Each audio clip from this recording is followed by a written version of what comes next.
for this, our third recovery symposium. We did the first one down in Stratton yesterday. We were in Johnson, and today we are in beautiful central Vermont. I am Eric Philhorn, and I am the Chief of Recovery Intergovernmental Relations. I have to think hard about that title. But once you go through a typical day, it makes perfect sense, because what I do is I talk to the federal government, the state government, local governments, and I try to translate and adapt people's thinking so that they can interact more effectively. I'm embedded in the interagency recovery coordination unit at the Joint Fiscal Office.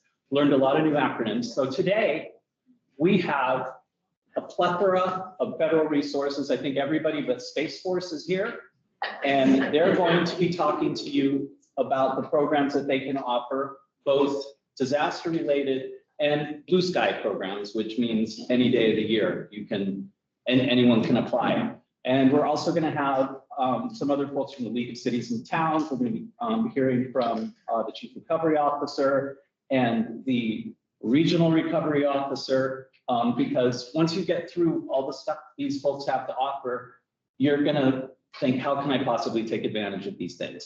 And there are some resources that we are bringing into play now. Some good news. We're also going to hear from the mitigation team at Vermont Emergency Management, talk about rivers and buyouts and all of that stuff. In the afternoon, the Small Business Development Center and the Small Business Administration are going to be presenting workshops. And at the end, if you make it to the end, I make it to the end. There will also be a presentation specifically geared toward nonprofits and future planning to cope with future disasters. So there's a lot going on today. If it's not your area, you're still allowed to stay. If you haven't figured it out yet, there is coffee and pastries. The ones on the left are kind of savory, really good. And that is courtesy of the Vermont Community Foundation. I also just wanted to acknowledge that we have some representatives from the congressional delegation in the room. If you want to say hello. Hi, I'm Carolyn Wesley from Congressman Mallett's office. And I'm Rebecca Ellis. I'm the state director for Senator Punch. And I think this is our intern, Lucille. hello. And And I think there's also a legislator in the House, Representative Williams here. There we go. And just one more sort of admonishment or encouragement, and then I'm going to hand it over to Douglas Farnham. The whole point of this is to try to build stronger networks amongst ourselves. So these are your federal partners. They actually want to talk to you. And when we're done with the presentation part, I encourage you to spend some one-on-one time. Think of it as like a mixer, but also look at your municipal friends and your regional planning people and your congressional delegation. This effort is to try to get us all to step forward in a similar direction, because there is one form of government that's not represented here, and that's county government. We just don't have it in Vermont, and it's a very awkward disconnect with the rest of the world. So we need to work together to try to do a Vermont workaround, right? So that's what we're up to. And I am up to no good, so I'm going to step aside and hand it over to the Chief Recovery Officer, Douglas Farnham.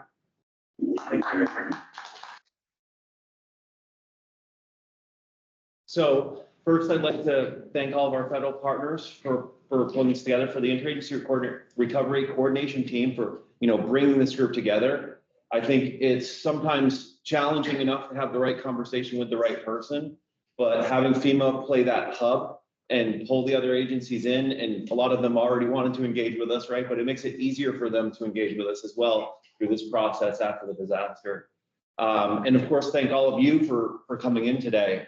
I do think, if you look at most disasters of this size and scope, especially with, a lot of the times we just look back to our own experience after Irene, it takes at least 3 to 5 years to really get through the bulk of recovery, whether you're talking about the infrastructure side or the individual side. Now, that doesn't mean we're sitting on our hands for 3 years and then suddenly everyone has a house again, right? It's 3 to 5 and sometimes more years of constant effort of really challenging work. And, hopefully you get through the majority within that 3-year time frame, and then you're taking care of a lot of the outliers. But we still even have, one outlier case left over from Irene that we're still working on. That's still a good project and still something that will protect life and property when it's done. It's like a slope stabilization project in Highgate.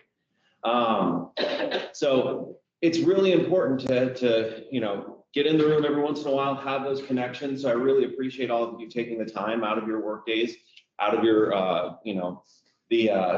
one of the 12 or 13 days of beautiful Vermont summer that we get. So I won't take too much time because there's a lot to get through. But just thank you so much for being here. I think the communication and the connection is really the important part. And it'll come up multiple times. I know because this is day 3. The congressional delegation continues, and we're very grateful to continue to fight for us and try to get a disaster supplemental. But a lot of our recovery activities right now, we have to operate in the space of there is no disaster supplemental right now. We don't know when the political calculus will hit the point where their lobbying is able to get that passed. So we're trying to make as much as we can, achieve as much as we can in the context of current, steady state federal programs. And, the disaster declaration helps us in certain areas, but it doesn't give us some of those larger flexible pots of money like we had after Irene that allowed us to really move more quickly and focus in on certain areas. So I think that makes it even more important that we're establishing that communication, that we're taking advantage of every opportunity. And I think Sean knows if the disaster declaration goes through, one of the main things we asked for was the community development block grant disaster recovery money. Like that's a go-to funding source for a lot of states when you're trying to fit together those big disaster recovery projects like Waterbury. But the good news is maybe because of the austerity at the federal level, although I would say the federal government was successful in re-upping FEMA's overall fund. So that was critical of making sure that we had enough, to cover the 600 million of public assistance damages. So there was some federal action to make sure we had federal funds for this disaster. But the one thing that did come positively out of the austerity is that Vermont found a way to repurpose other funds in order to come up with the match, which after Irene, we used CDBG DR, we used other one-time appropriations for that. So when we are successful in getting a DR declaration and additional funds, we'll be able to put those to more focused and creative use. We won't have to consume it in hazard mitigation match. One of the things, our team will talk to you at 11 after the federal panel is, we have a massive opportunity with hazard mitigation. And we've taken the step, which we've never done in Vermont before, of the state taking all of the non-federal share. So that really it's just down to the merits of the project and how much it can help us. It doesn't have to be a community discussion about how are we possibly going to pay for this big, expensive hazard mitigation project. And the project's up here in this town and it really helps this town down here. So shouldn't they pay more of the project? And all of those really complicated discussions for hazard mitigation this year. I'm not sure how we'll handle it in the future, but for this round alone, we are going to be able to handle the non-federal share. So I think that makes this, we really want to drum up as many projects, as many ideas, get them all on the table so that we can make as much good come out of this money as possible. And then, of course, any opportunities we have with our federal partners, any support they can add, and they'll go through a long list of different ways that they can help, whether it's money, people, just advice. I think these are great connections to make. So thank you all for showing up today, and I'll stop now.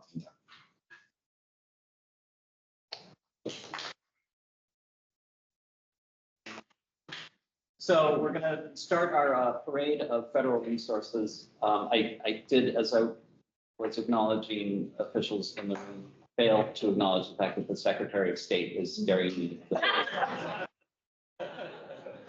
Welcome. No good party can really get started without Sarah Waring, and so we're going to lead off with Sarah and the U.S. Department of Agriculture. Great. Thanks so much, Eric, and thanks everybody for coming out this morning. One of the things we've learned in the last few days is that if we all go relatively quickly, it's going to be a lot of information, but it still takes a long time. So I will do my best to go relatively quickly, and Elaine, you just go ahead and get us started here. So USDA Rural Development, yeah, go to the next one. There we go. is one of 8 mission areas under the agency of the Department of Agriculture, right? So agriculture is huge in the federal government. We do everything from wildfires to meat inspection to forest management to soil conservation work. And in our case, under rural development, we are the economic and community development arm of the Department of Agriculture. So our mission is to improve the quality of life in rural America and increase economic opportunity. So the way we do that, and this shows here, we have 3 area offices. Our state office here in the town of Montpelier is still flooded, still not quite back to recovery. So those of us who are in the state office are remote right now, but we have 3 locations in Vermont. We also have a 2-state jurisdiction, so we have 3 locations in New Hampshire as well. But we do this in 3 primary investment mechanisms and sectors. One is housing, and I'll talk a little bit more about that this afternoon when we get into the nonprofit sector. One is rural business support, and again, we'll share some of that information this afternoon. That's really ecosystem support for our small businesses through lenders and TA providers. But the third is what we call community programs, and that's what I'm going to spend just a few minutes this morning telling you about. What I will say, though, is that primarily our funding comes in the form of low interest loans or revolving loan funds, and then sometimes also in grant form. Yep, perfect, Elaine, look at that. So community programs has actually probably about a dozen or a dozen and a half programs under that bucket of funding. I have a lot of fact sheets in the next room for various different programs that we've got, but I'm going to talk primarily about 2 of them that are the areas that are most widely used in Vermont. One is our water and environmental program. You'll hear us call it WEP because we can't not use acronyms in the federal government. The water and environmental program, and that's for wastewater, drinking water, stormwater runoff. It's really our underground infrastructure development and financing.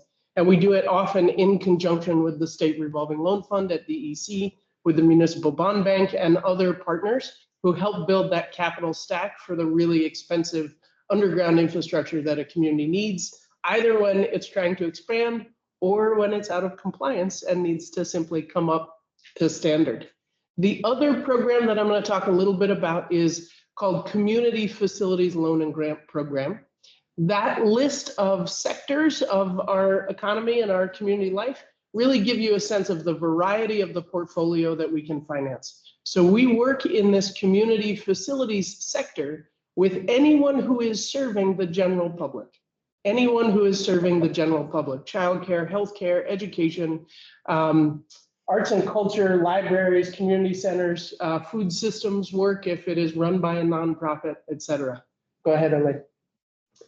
This slide gives you a little bit of the detail about both of those. So one of the things that Congress has done in its infinite wisdom is give us 3 or 4 different definitions of rural. So apologies, but we have different definitions of rural for our different flagship programs. The community facilities definition is a population limit of under 20,000. The WEP definition is a population limit of under 10,000. So what that means is some communities are eligible for both. In fact, most of our communities are eligible for both, but a few are not eligible for the water and environmental program. This gives you a sense of one of the ways in which we tier our eligibility criteria, right? So the first criteria is rural. The second criteria is really about that median household income metric. That really designates for a community whether or not they are eligible for grant funding. Our charge is to help those communities across rural America that have the least ability to help themselves. So grant funding goes to communities that have a lower median household income. There are some towns in Vermont that have a high median household income. They can take our loans until the cows come home, but we will not give them our grant funding. That is reserved for communities that have that lower metric. Go ahead, Elaine, to the next one. All right. My goal with this slide is to not confuse you by the end of describing what you're looking at here. It's a hard slide to describe, but we're trying to show a couple things. On your left, the regular eligibility for our Community facilities are those dots that are outlined in blue, and those 3 towns and cities that you see listed there. The regular non-eligible communities for the water and environmental are outlined in gold, and those are the ones that just generally we can't use those programs for. I will also just pause and say, we can still use our business programs, we can still use our housing programs. It's simply these 2 under community programs that are ineligible because of population size. So in general, all of Vermont, really, with the exception of that handful of communities, is eligible to access our funding. When a disaster happens and a disaster declaration happens, similar to what Doug was talking about with the CBDG additional appropriation, if Congress appropriates funds that allow us to have additional resources to spend, we would then follow the map that FEMA puts out, and we would prioritize those communities that are declared public assistance disaster communities. So we have the FEMA map here because if and when a disaster spending bill comes out and our agency is one of those designated to have additional funding, really almost anywhere in Vermont that has the public assistance designation would be eligible. The other thing I do want to make sure that folks know is that our WEP funding can count as the non-government match. Now, obviously, you just heard Doug's great news, right, about match for public assistance that the state of Vermont is doing. But this is important to remember for future disasters, is that RD can be one of those funding sources that actually can count as non-government match. The only other thing that I will share with this slide is that for those of you who also deal with housing, and many of our town managers and town administrators are talking with the long-term recovery groups all the time, or the case navigators all the time, we do shift our eligibility metrics around home repair program. And I'll talk more about that this afternoon when a disaster is declared. So that's the one program we're allowed to respond to quickly because we actually hold many, many mortgages in the state of Vermont, and we want to make sure that those residents are held as safely as possible and get the repairs that they need as quickly as possible. So go ahead and switch. Okay, I'm going to do 2 quick examples. These programs I'm talking about are evergreen programs. They are open and available all year round. They are non-competitive, right? So it really means the sooner you apply, the sooner you get in line to get funding. But you're not competing with your neighbors for that funding, except within, you know, how much funding we've got in a fiscal year. This first example, I don't know how many of you know Gary Fox in Rockingham, but he was one of the spearheaders of this. So this was really an effort to be able to connect the fire districts and the emergency management districts in and around the area of Rockingham so that during times of crisis or disaster, the communications between the emergency management systems and the towns could be really clear and could be connected and coordinated. It's not a huge amount of money, and that's one of the reasons I wanted to put it on the list here. So $50,000 in our grant, $15,000 in our rural business development grant, and then really, you know, thousands of people who are therefore supported and connected by the comms, literally the equipment, right, that we were able to buy for that community. Go ahead to the next one, Elaine. Virgens, so this is one that, again, we partnered with the state DEC and the state revolving loan fund. Virgens has violated the EPA wastewater metrics, right, and has to go into a degree of compliance. They're looking at their discharge into Lake Champlain. This is not unusual. Many communities have very old wastewater systems, and or the floods have changed the way the systems work over time, and now they're dealing with residual issues that they haven't had to deal with before. So this is a pretty big investment in a small community, but it's right at the end of the river heading into Lake Champlain. So this was a $10 million loan and a $7.08 million grant. And then those additional $7.5 million leveraged funds. And the city of Virgens is really excited about upgrading their wastewater treatment facility overall, changing a lot of the infrastructure so that it is safe from those discharge and overflow metrics and measures, and upgrading things like their pump stations with our financing. Okay, we're almost at the end. Yeah, there you go. I'm gonna double check really quickly here to make sure that there's nothing else. Oh, there is one other thing I'll just say. The federal government has a national disaster strategic framework or something, right? Each of our agencies that exist within the federal government are designated as response, recovery, different areas within that framework. USDA Rural Development, I should say, has a few programs that can go into action right at the beginning of a disaster and be response related. Those again are primarily in the sort of that individual assistance side and homeowners. Most of our programs are for the long-term recovery and for rebuilding and for thinking about how to build differently. And because they are open year round every year, they can be used to do things like mitigation that may or may not come through special appropriations because we have them consistently year after year. And I think that's it. And if you want to talk about technical assistance and or nonprofits or housing, stick around until 4 p.m. I think I'm all done. Yeah. And if you have any questions today, I didn't say this at the beginning, but please, if something's not making sense to you, raise your hand because 6 other people probably don't understand it either, whether it's an acronym or a relationship. This is a conversation. So please speak up. And our USDA Odyssey will continue now with Mike LaPointe to talk about NRCS.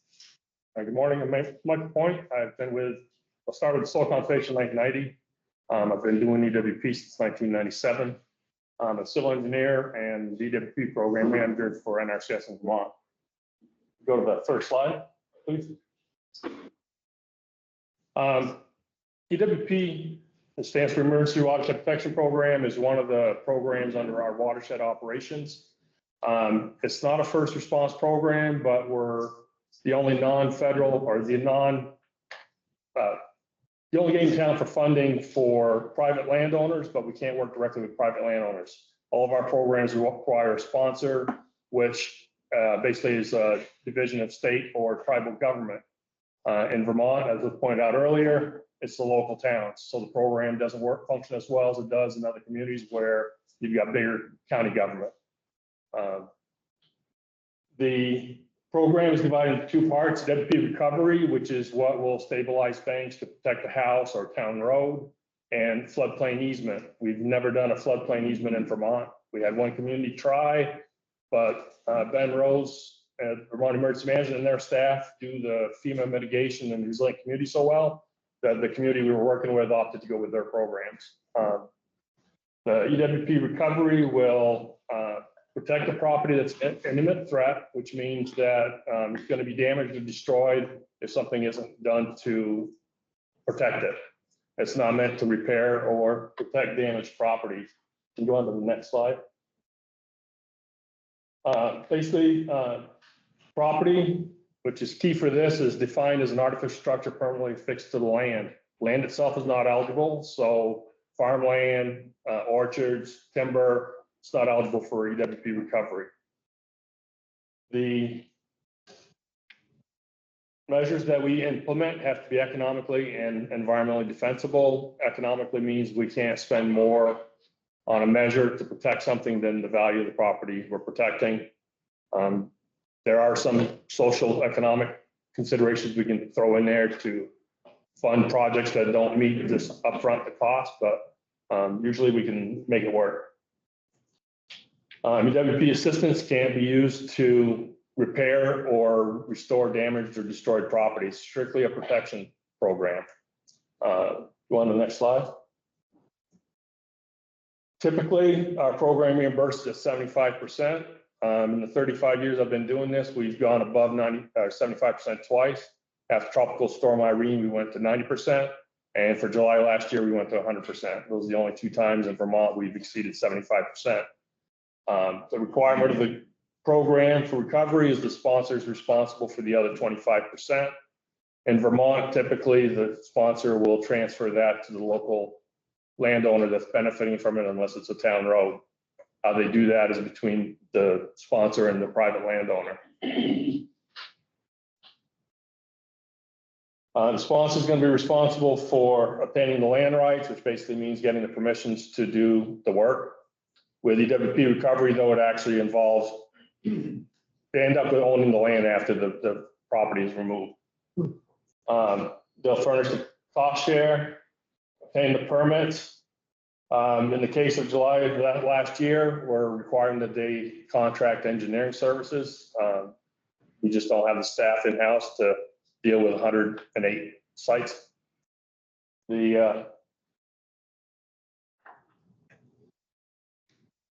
Typically, we offer two methods of implementation for the recovery. It's a locally led agreement, which is basically a contract between NRCS and the sponsor, which stipulates what the work will be and how much money is available. We can't do anything, we can't pay for anything that happens before we have an executed agreement with the sponsor, unlike FEMA that will reimburse after the fact. And because FEMA is always there first, there's always a lot of confusion with the towns about our program and whether or not they can do the work. And we have to have the funds obligated before any work happens with our program. Sponsor will also be responsible for the operation and maintenance after the measures in there. It's like your car, if you don't do any maintenance, it'll eventually start to fail. And when you get into stream bank protection projects, it doesn't take much to start it unraveling once it starts to come apart. Go on to the next one, please. So as I mentioned before, we're requiring sponsors to contract engineering services. It's turning to be a difficult task this year with all the work that happened, all the damage in the state between the FEMA work and everything that's going on. We've had a couple of communities where they've gone out twice and haven't been able to get bids yet. Those are reasons we can extend agreements for, but it's definitely an eye opener on the workload in Vermont. Some of the measures we do is we'll armor stream banks, we'll vegetate, especially when there's a wildfire out west. We'll go in and vegetate the slopes, reduce soil erosion. Go on, the next one, please. So this was a project we did a few years ago. The house to the left of the garage, the corner of the garage was actually undermined. We went in and we armored the stream bank. Basically, rock goes from there out. We couldn't narrow the channel anymore, so landowner paid for the 25%. That was a requirement of the sponsor on this one. Next slide, please. This is one where town road was had some erosion just by a culvert, and we armored the bank at the head wall and to protect the road. Next one, please. So our floodplain easement, same thing with the recovery. We need a local sponsor, which is a government entity. We'll remove, once the easement's in place, we'll remove any structures in the floodway, and then we can do a floodplain restoration project. I think with the floodplain, I've never done one in Vermont, but I believe we pay 100% of the restoration if we do that project. At the end of the easement, the sponsor, basically the land turns over to the sponsor, and like with FEMA mitigation, they can't build anything on it. NRCS can determine the land is not eligible for a few reasons. Implementation of restored practices is futile due to something upstream or at the location. Land is subject to an existing easement or deed that provides sufficient protection for restoration. And the purchase easement would not benefit the floodplain easement program. Next one, please. Watershed and flood protection prevention operations program. This is new to Vermont for us. It's used out in the rest of the country quite a bit. We're trying to get it started. Les Wright, who was one of the presenters earlier this week, is spearheading that. One of the things that could be done with this is basically watershed assessments. And I believe NRCS would pay 100% of that. I believe the funding comes from PL 566, Public Law 566. Some of the projects you can try to do is flood prevention, watershed protection, fish and wildlife, public recreation, agricultural water management, municipal and industrial water supply, and water quality management. Next slide, please. Like I said, require a local sponsor, all these programs do. The watershed needs to be less than 250,000 acres.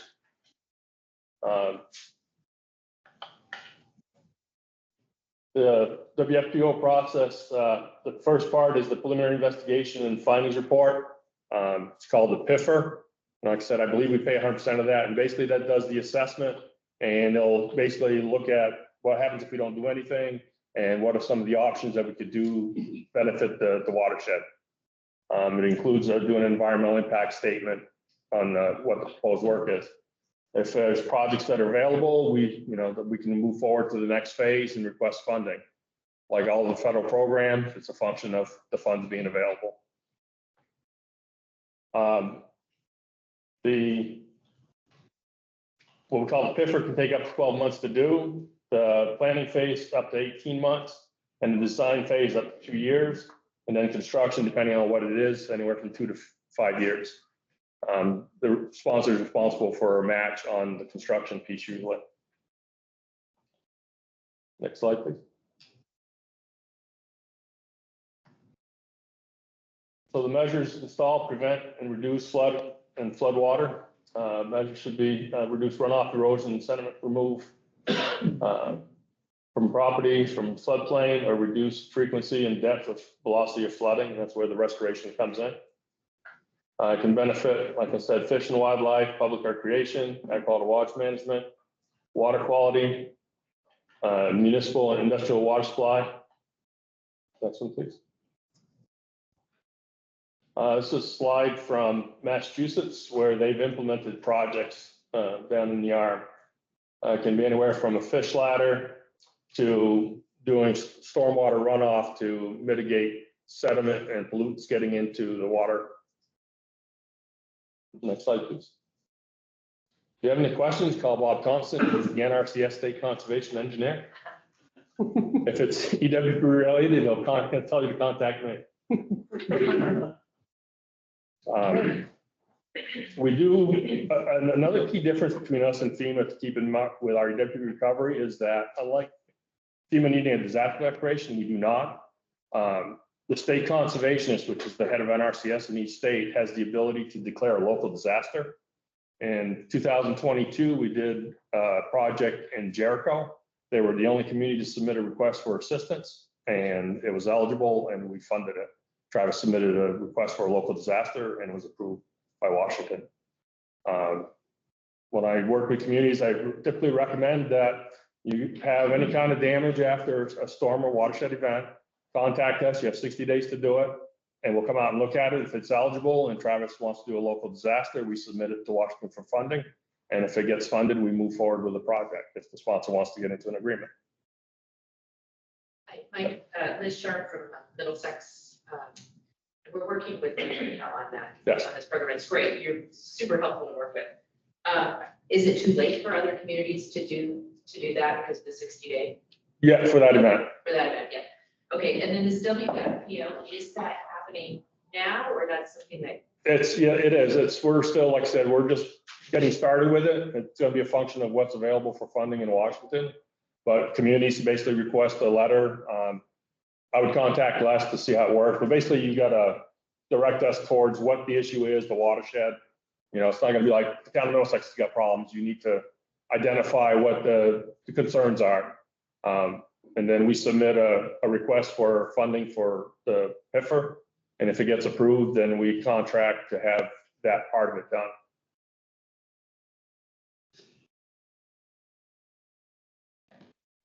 You're welcome. Any other questions? Always ask more I questions. guess I have one. Oh, Is you that got one? okay? Yeah. Is that okay? Well, I don't know. So if the watershed protection has a sponsor that is a single town, but the watershed goes into multiple towns, how would that work? It's by the boundary. By the boundary of the watershed or No, by of town, the sponsor? The sponsor. So could you have multiple towns coming in to do that watershed protection program? Like, Yes. Montpelier, Berlin? Yeah, okay. So there's actually another program that wasn't on there, which is dam rehab. In Vermont, we only have 4 flood dams. Those are the ones in Ludlow. And that's the only ones that are eligible for that program. Out west, it's a big one. And when they build dams and do those pieces, a lot of them are multi-state, multi-community, and they get into multiple sponsors. There'll usually be one lead sponsor, I think.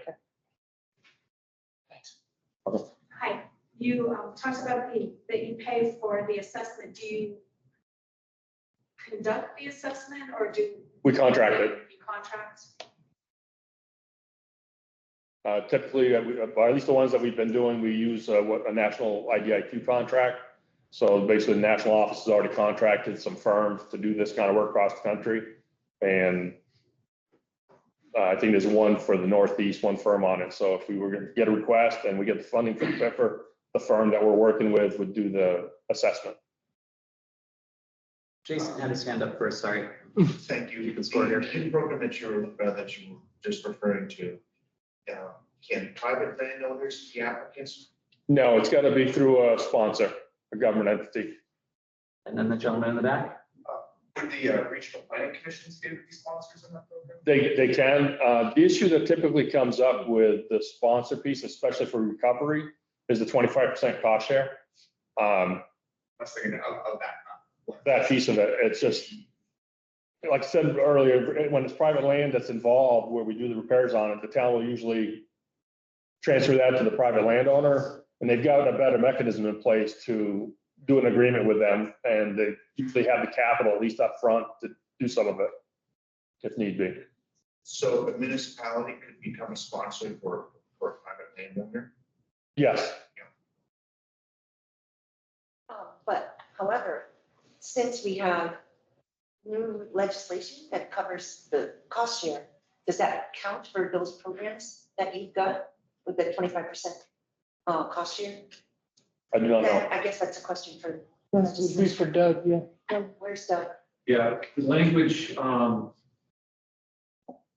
one of the pots of money, I need to talk through it more with BEM, but I do think it's possible. Okay, Because the language says hazard mitigation, doesn't say FEMA hazard mitigation. okay. So as long as it's towards that policy goal, I think we can talk it through more, but I think it's definitely possible. I know there's some federal funds that come that says that it can't be used for another match, as a match for another federal program. As long as that caveat's in there, I think those funds might be able to use.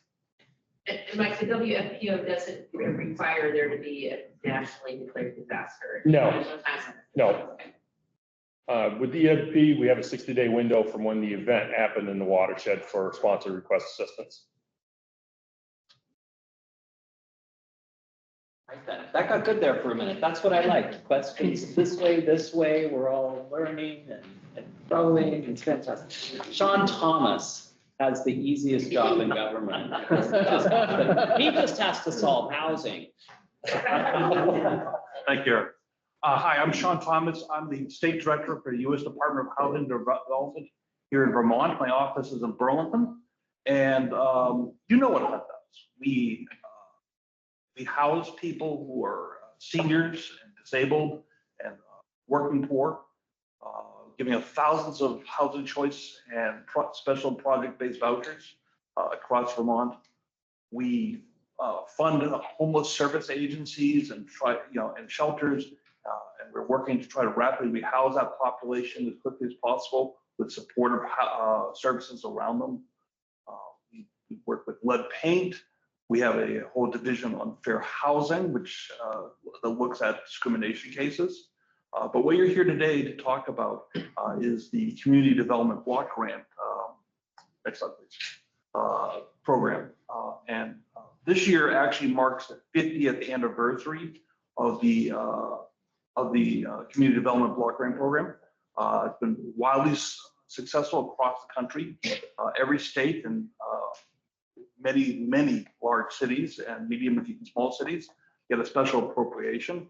Here in Vermont, we have, of course, appropriation comes to the state of Vermont as well as the city of Burlington. The Community Development Block Grant is a very simple program. HUD sends an amount to the state.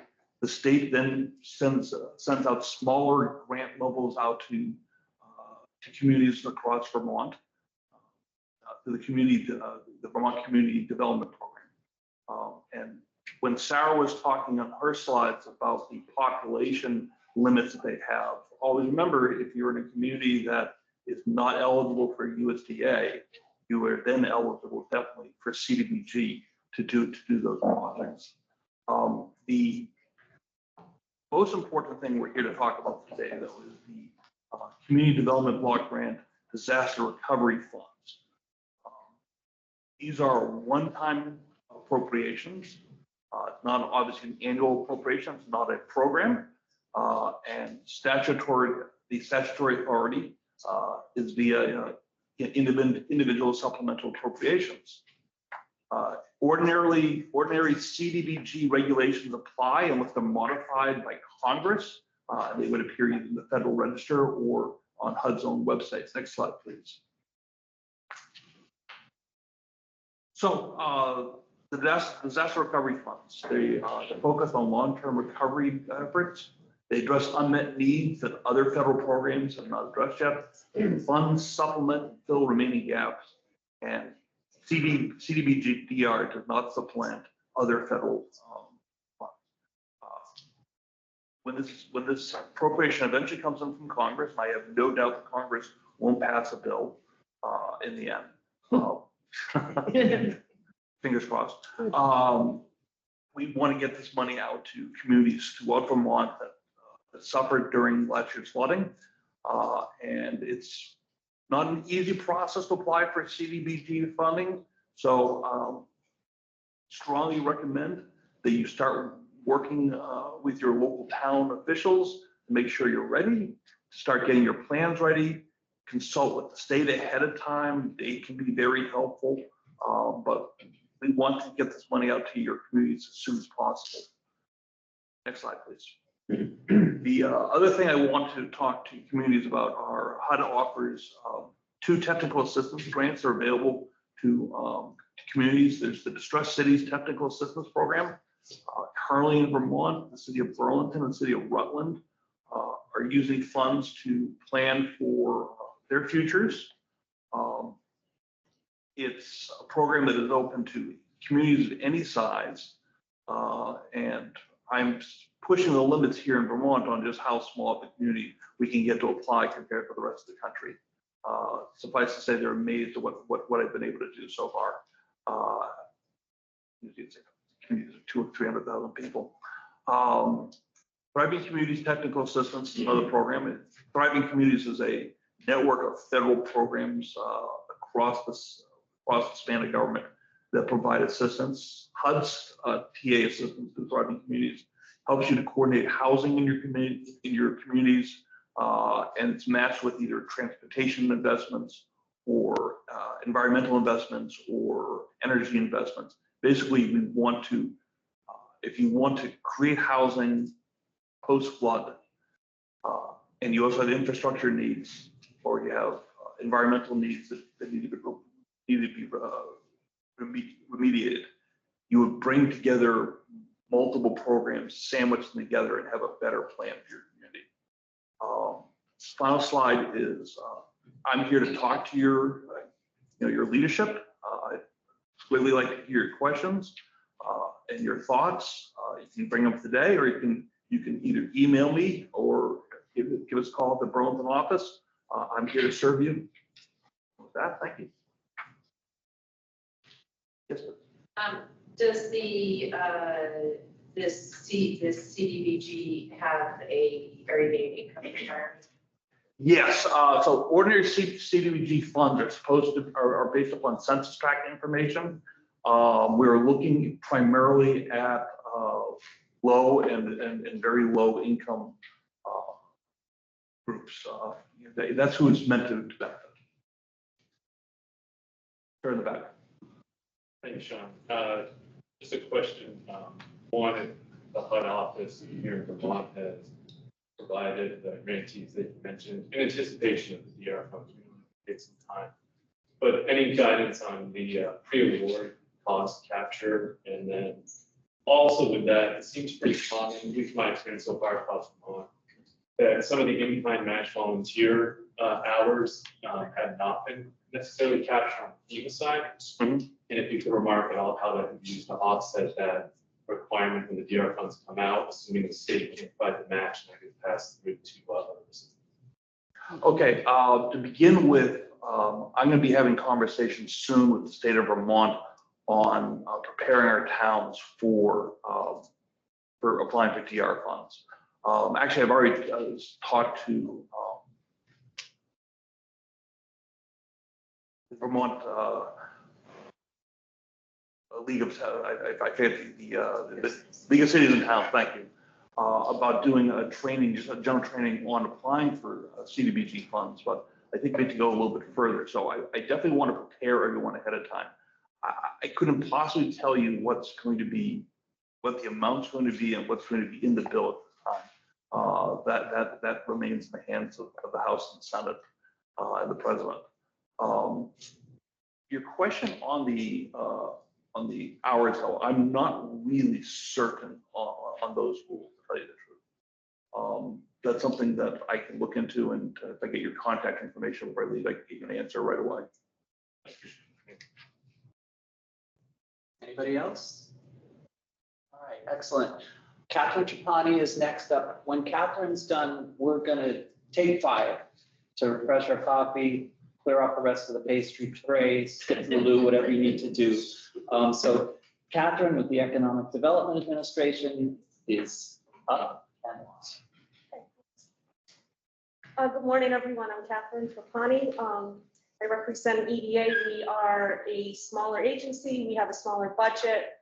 We do not have emergency response function, just long-term recovery. I have the best territory in the country. I have Maine, New Hampshire, and Vermont. And yeah, next. And this building is stunning. Let's walk upstairs. It's so beautiful. I was blown away.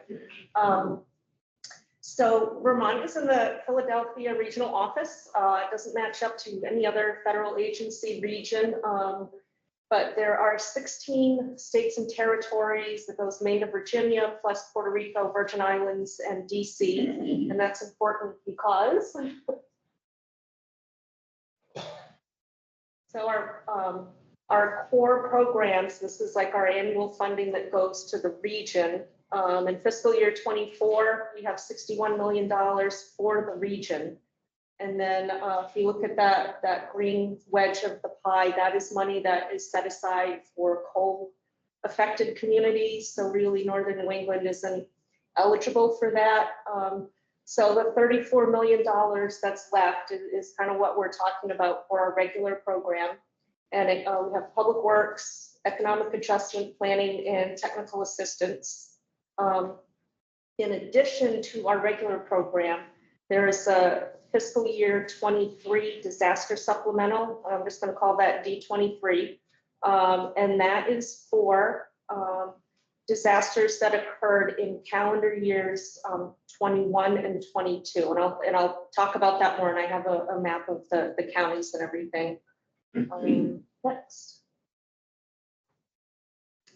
And so this is just like a little blurb on each of our programs and what kind of projects are eligible. So in public works, can do construction projects. It can include design and engineering. We can do roadways, water, sewer, manufacturing buildings. We can do like waterfront infrastructure. And then in economic adjustment, that is, we can also do non-construction projects there. So workforce training, revolving loan fund, things like that. And then planning partnership money goes to economic development districts. And Northern Vermont, Vermont has 2, Northern Vermont and East Central Vermont. And then the 2 other economic zones are applying to become economic development districts. So Southern Vermont and Western. And again, with the disaster supplemental, and those are on our website. Next. Okay, so eligibility, you can think of it as a 3-legged stool. The applicant, the project, and the region all have to be eligible. Next. So the applicant is easy. If you are any unit of government or a nonprofit or higher education or tribal government, we do not provide funds to individuals or businesses though. And then the project has to be eligible, and I listed a lot of those projects already. But like some construction projects that we can't do our housing, we can't do, we also can't do like a water sewer project that serves residential areas. It has to serve commercial and industrial areas. And then the region has to be eligible. And so that is one of two things, distress. The region has per capita income that's low or unemployment that's high, they can qualify by distress, or special need. And there are many special needs, and one of those is disaster declaration. Also, base closure, factory closure, those are like different special needs. If you qualify by distress, those grants are generally 50% federal, 50% match. Disaster grants are 80% federal. So if you can link your project to disaster recovery, you want to apply for disaster funding, absolutely. And I will help you, sort that out. Okay, next. Okay, so we have these two buckets of money. Our regular program is the green bucket, that's $34 million. Disaster and special need are eligible, and it's generally 50%, but sometimes higher match rate. And then we have the bigger bucket of money is the D23. That was $103 million for the Philadelphia region. So it's a lot more than our regular program. It's a bigger bucket of money, and there's less competition. That's the one you want to go for if you can. And again, that is only for disasters that occurred in 21 and 22. Obviously, if you have a project that is eligible for FEMA funding, you get that first, absolutely. And then, I put a kind of an empty bucket there, future disaster funding, and we all hope that we get some, we can, do a lot more, obviously.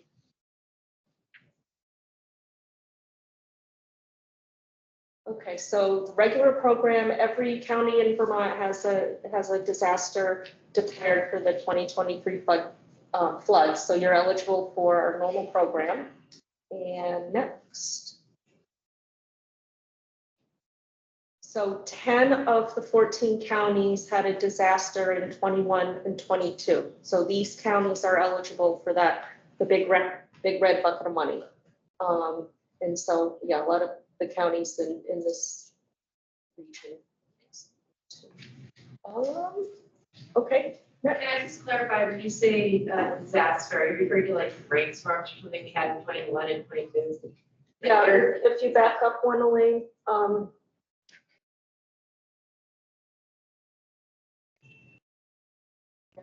So this was, that was in 2021. Flooding. For flooding for Bennington and Wyndham. Yeah, July. In July. And then this was these northern Vermont counties. That was the December storm in 2022. So also flooding. Yeah. And when you talk about the eligibility, you mentioned the per capita income. Is that a must or a disaster? Or. So you can exceed that per capita income because you had a disaster. Correct. Yep. Okay, and then in addition to being eligible, your project needs to be competitive. So it's a competitive program. You're competing against projects in Pennsylvania, Puerto Rico, and so there has to be some economic impact. And with disaster recovery projects, we're looking for retained jobs. So if we do this project in our downtown, we will maintain these businesses downtown. Otherwise, maybe they wouldn't survive. Something that's a retained job. We also look at private investment that's generated. And then EDA has those 7 investment priorities. And if you're qualifying based on distress, then we look at equity, because EDA wants the money to go to the communities that need it the most. Like that's how we're set up. And then the next one is recovery and resiliency. Is this project going to be good for your community? So the next time there's a disaster, that we'll be able to recover more quickly and not be as impacted, kind of thing. And then these other priorities are, they're not in any particular order, but just those first two are. Next.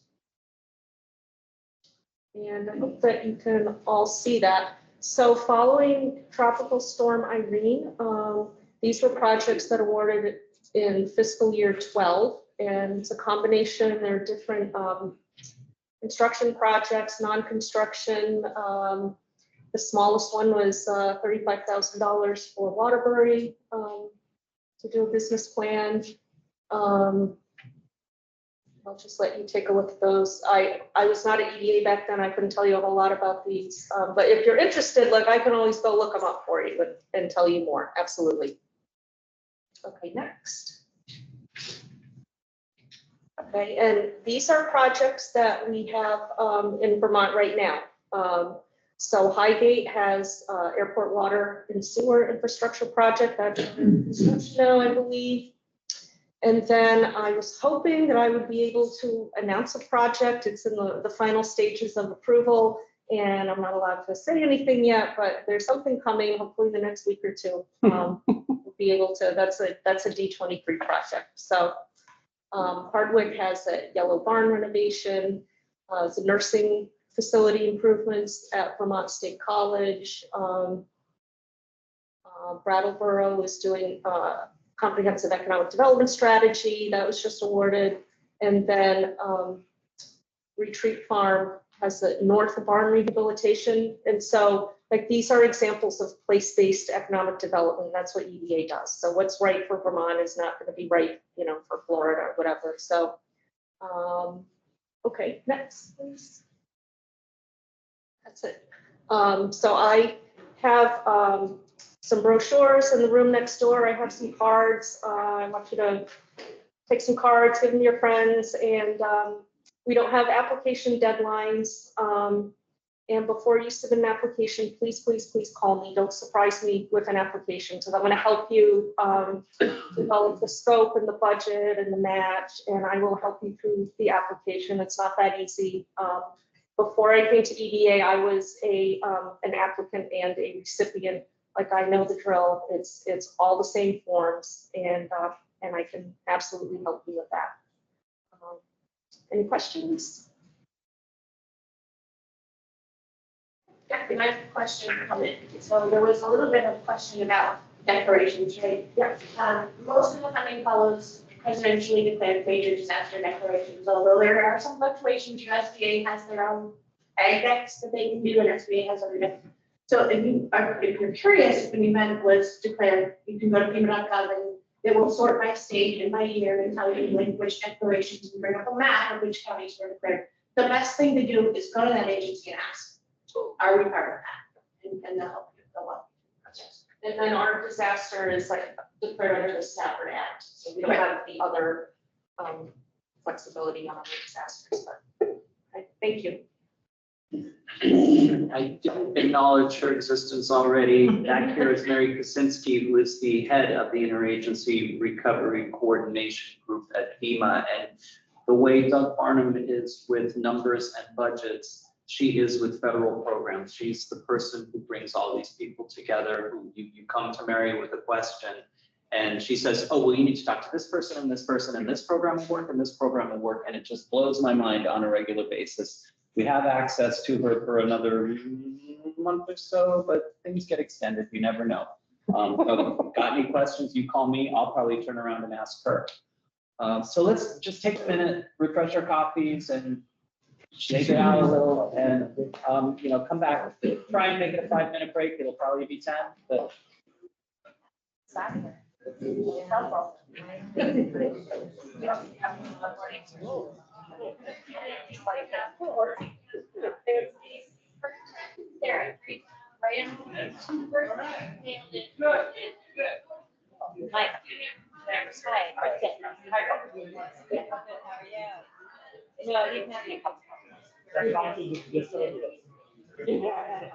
So he got one bit.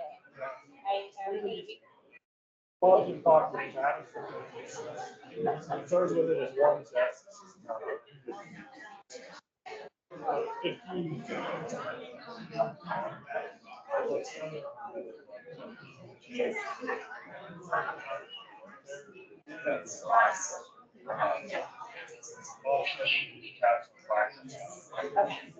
We just have to land. Our concern is that it's not a bit, like, sometimes you get them, like, people are looking at it. It's just like, yes, change. And that's, $107,000, a lot of people more money for you, so the town would be less coming back on this. It's really it's really scary. Probably our suggestion is just go out to the minute. Engineer talk. We are good. They don't have to get involved. Yeah. We can discuss it on Friday. Okay. We'll be in. Worst case scenario, we're not but maybe do it too.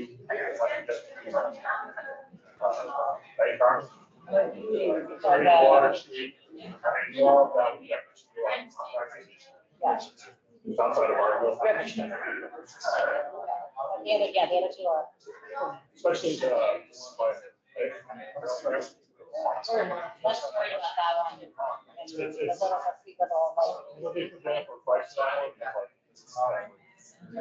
a laugh. Okay. Anyways. Hopefully I'll have an answer for you Friday. Okay, great. I mean, tomorrow or next Friday? Tomorrow. Okay. On Monday, I'm going to Florida, you know, stuff. I might call it. Still like you I'm going with my kid, that's on stuff like. There you go. There you go. Yeah, thank you. Understood. So anyways, I hopefully we'll have an answer for you, but Okay. it's, then you have to either do that. Basically what happens with the timeline now is if you don't know where the timeline's running out, if you guys have us an extension, that's basically documentation that you're getting embedded, that's why we're trying to spend milestones. So we should be planning to put it out there again. Most likely, Okay, yeah. I'm gonna put that right now. Can you You're send me who you contacted? I can have. Yeah. I can have. Yeah. Okay. Yeah. I think you must. So the owner of River Street reached out. And it's fun. Started the like. He does have a prior, work prior one. Just not taking them. So it might take, and he had one project. We did it. Others are taking care of. We have that in Berlin where one project and one from the. So, yeah, so I think we could get another firm bid. Which they have to establish relationship with that. So we're trying to get it on.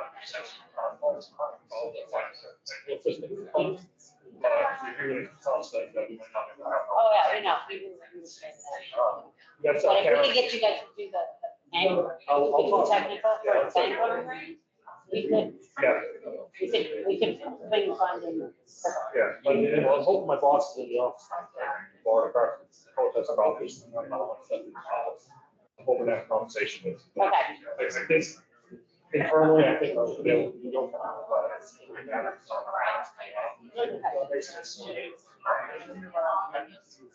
One person. Oh, I know. Well, what, I mean, I saw you up here and I listened to you, and I'm like, oh, but I do. So I've been trying to find a watershed park. I want that. Let's write to be the person that comes back out of our run office. Okay. Basically, it's similar to this where. Yeah, we could do it.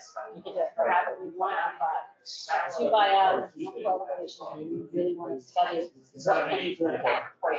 And it's like a pretty small, it comes in and it goes out, it's got one facility in it, it's got another big facility in it, it's got a lot of. Basically, you think, but it's not like, I'll email, Les if I can remember, I'll copy you on it. If you don't see that, you send it. Okay, I will. And I'm just gonna tell them what I'll talk about. But that would be great if we could figure out a way to do it online. Yeah. We need to do that. We could find, because I can find someone. Yeah, they already got you. Okay. All right, thanks a lot.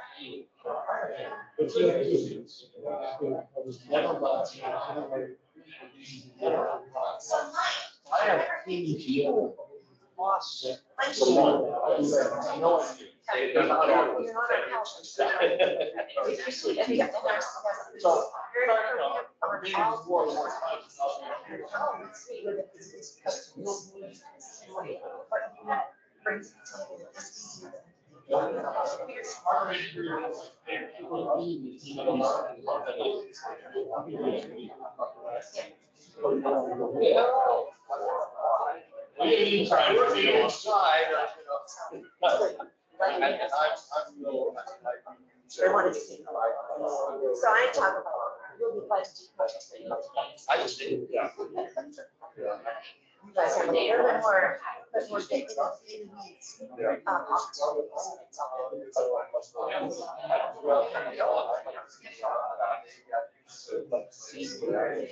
I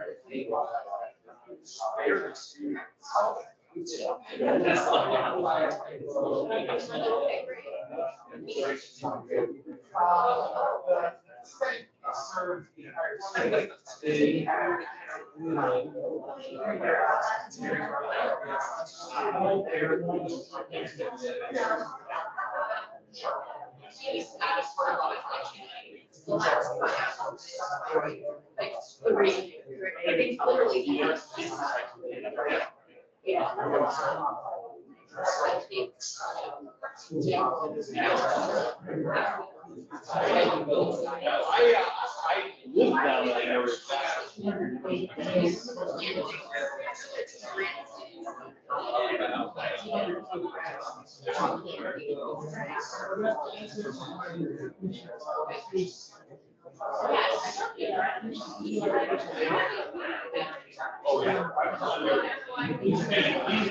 All right, we're back, ladies and gentlemen.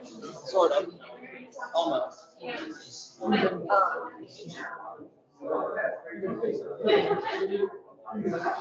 Yeah, people ask me where I'm from, I tell them, I don't know.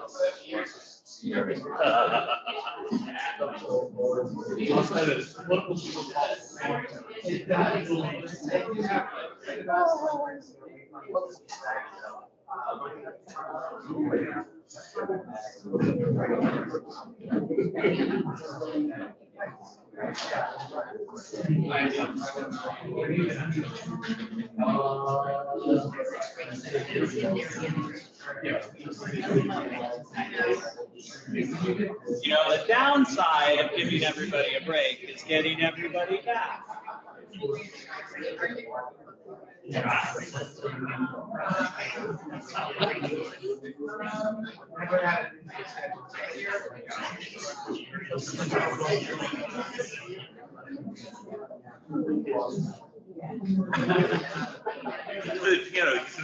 could have done a whole melody for us. If I had flipped it up, I would have done like Benny and the Jets or something.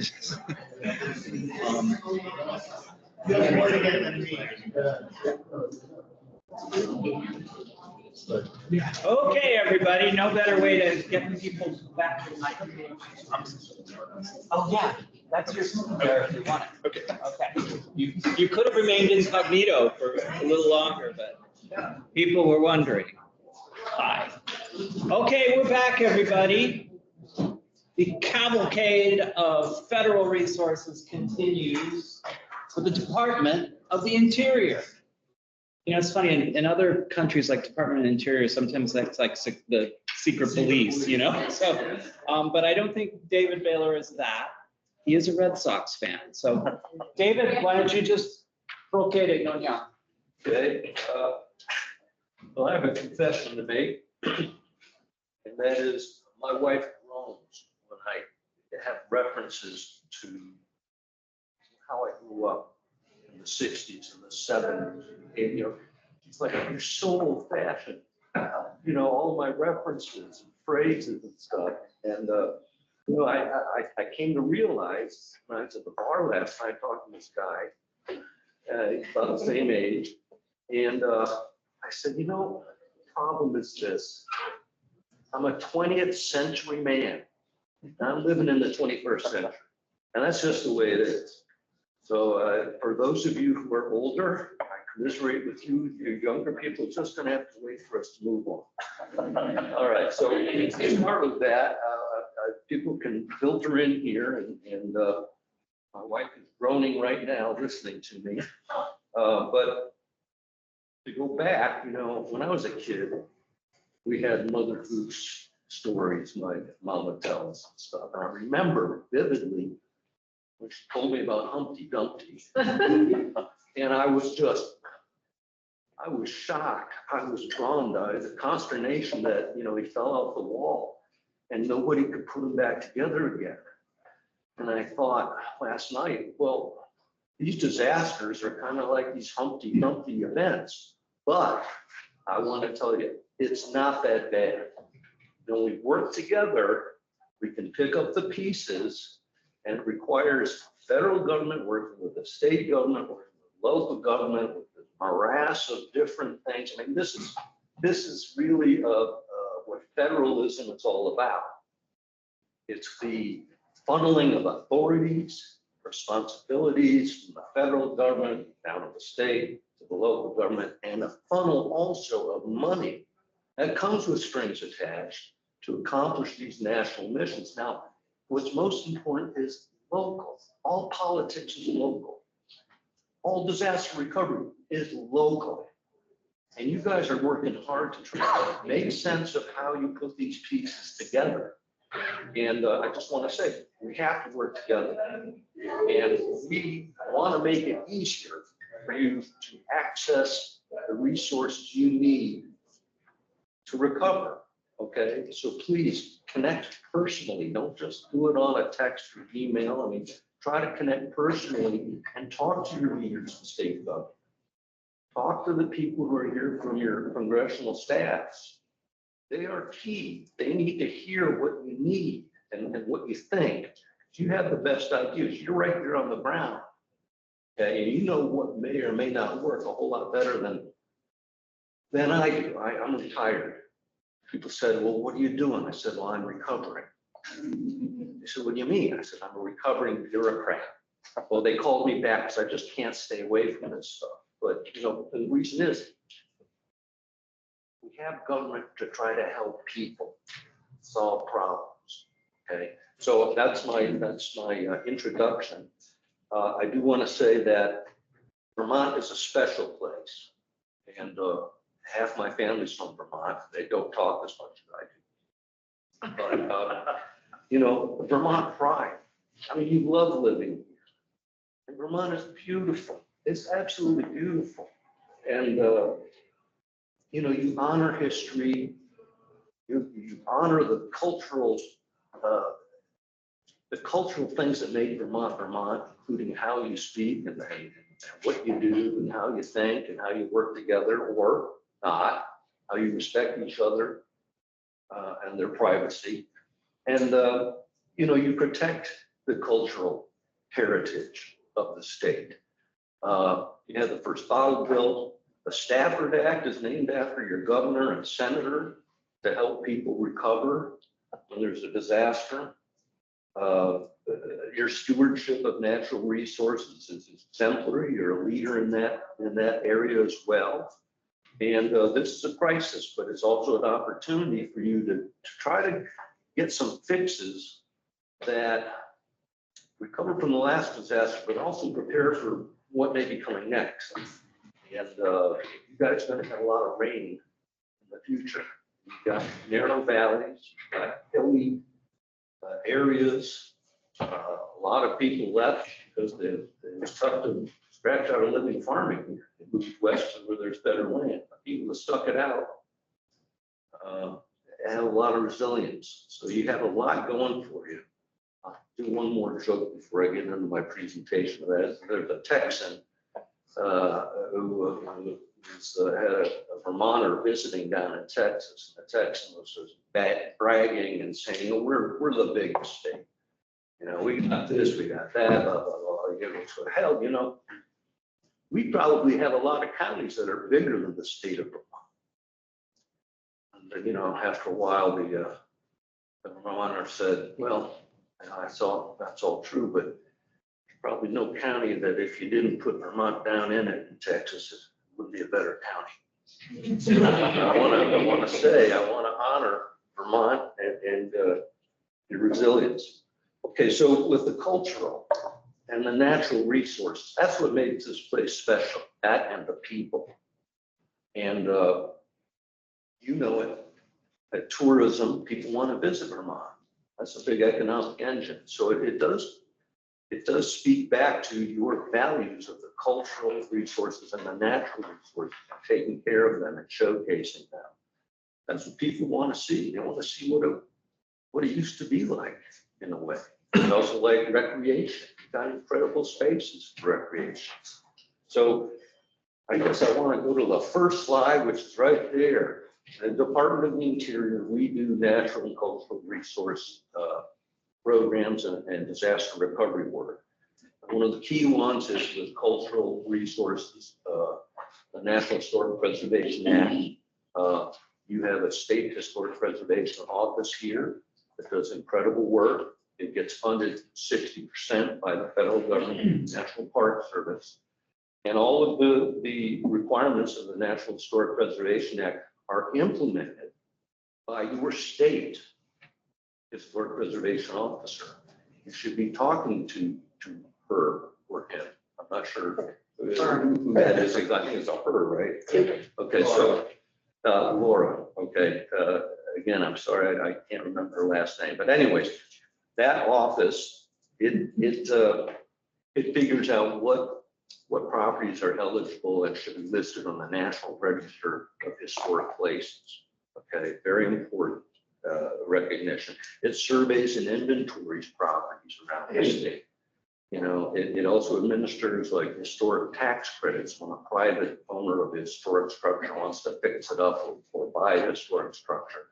You know, you can get a tax credit for the expenditures on rehabbing the historic structure if you do it with sensitivity, you know, following the federal guidelines of how you fix something up to maintain its historic integrity. There's certified local government programs that your state historic preservation office funds, you know, down at the local level too.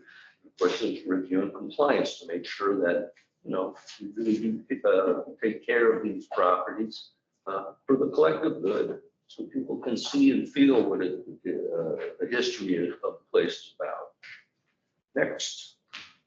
So, you know, we all have these base funded programs.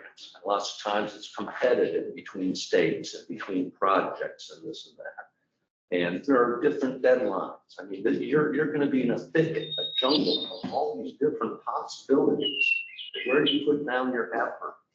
Where do you try to get the money? You can't apply to everything all the time, all at once.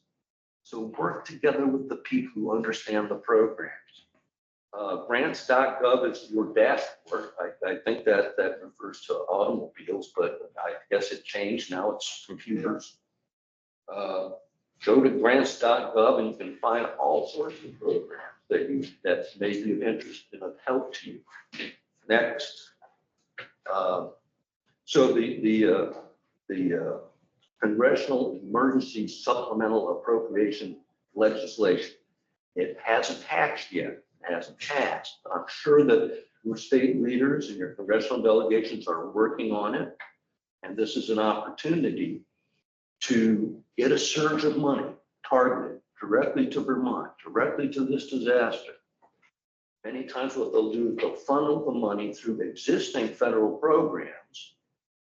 And many times that money will have no timeline on it. It will be available until expended. So the good news is you have time to get your ducks in a row, work with your state leaders, okay, and come up and you know, figure out what it is you want to do. What are the projects that have the most promise, okay, and matching them up with the potential funding sources. But once that supplemental comes, you know, you should be getting ready with your projects and your proposals to obtain the funding that you need. Next. National Park Service. We have a state, tribal, local plans and grants division with various grants. One of them is, well, the Land and Water Conservation Fund, which is a very old fund. It's funded by the revenue royalties from the Outer Continental Shelf. And a couple of years ago, it was amended by the America the Beautiful Act, which is a rare bipartisan act that was passed, which is really great because what that did is it ensured that every year, $900 million oil royalties would be going into the fund and would be expended. It used to be that it would go into the fund, but not necessarily get expended. It'd be used to offset the deficit. But this is real money that's there, and it has expanded funding for outdoor recreation, acquisition of parkland, support for maintenance of parkland. You can also think about, you know, cultural heritage parkland.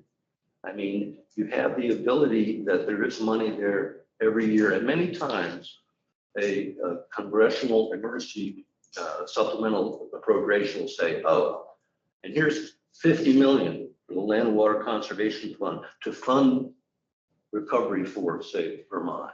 Okay, so there will be that earmark feature in the legislation.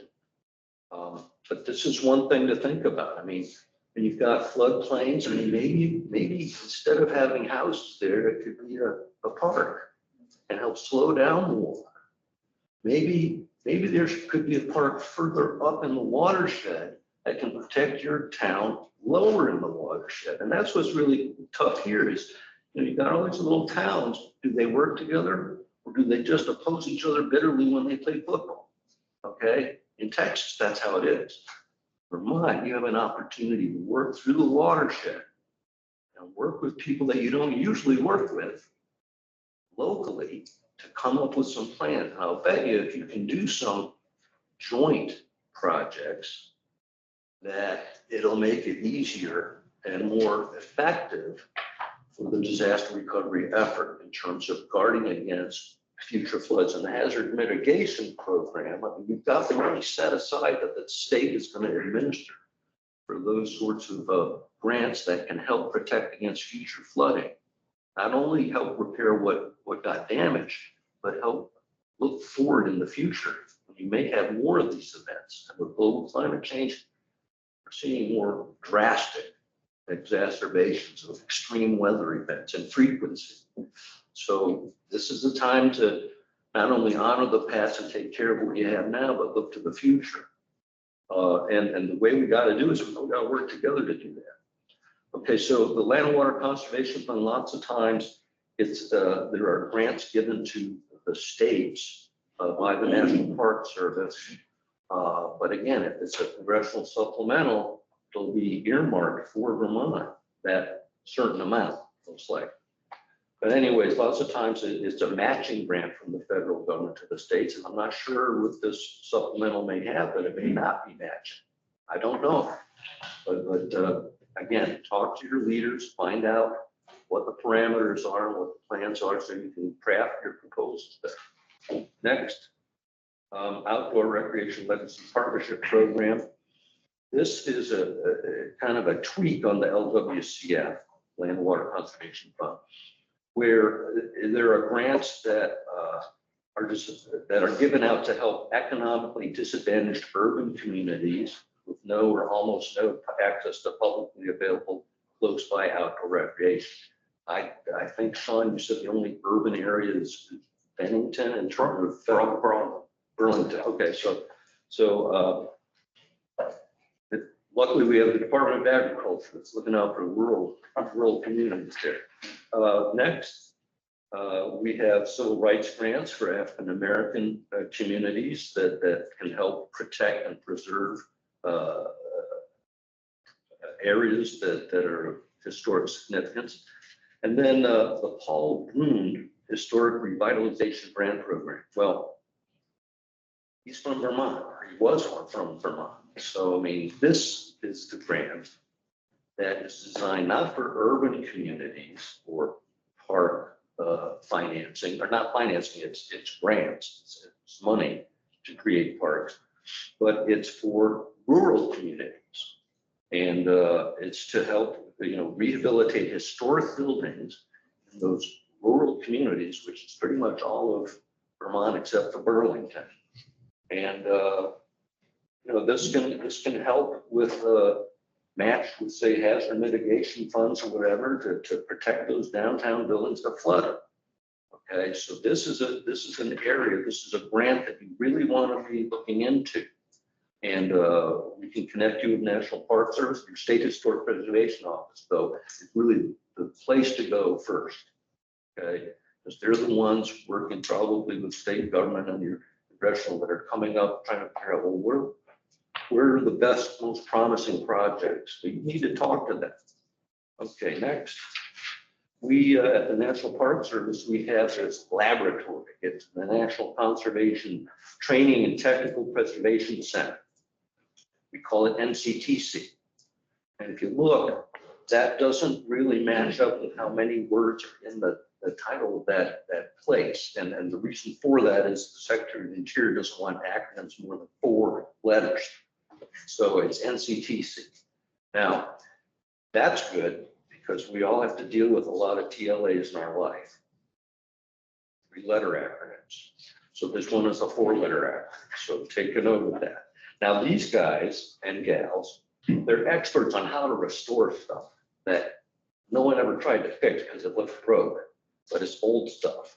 But they know how to use the right techniques and means to, put Humpty Dumpty back together again for a cultural artifact, say, or a building. And they have grants and they have technical expertise. They can consult with you on that. Next, we got a bunch of other partnerships. Fish and Wildlife Service, they have a volunteer program for young people and others in wildlife conservation. Next, okay, one partnership that you guys might be familiar with is the National Heritage Area designation of a site, because you have one. You have one already. It's the Champlain Valley National Heritage Partnership, and it's run by the Patrick Leahy Lake Champlain Basin Program. And they have 15 employees. Now, National Heritage Area is something that is designated by Congress. Okay, the Park Service helps groups to prepare a partnership to propose to Congress a National Heritage Area to be created. And the mechanism would be a nonprofit that's created, or maybe a partnership between state and local government.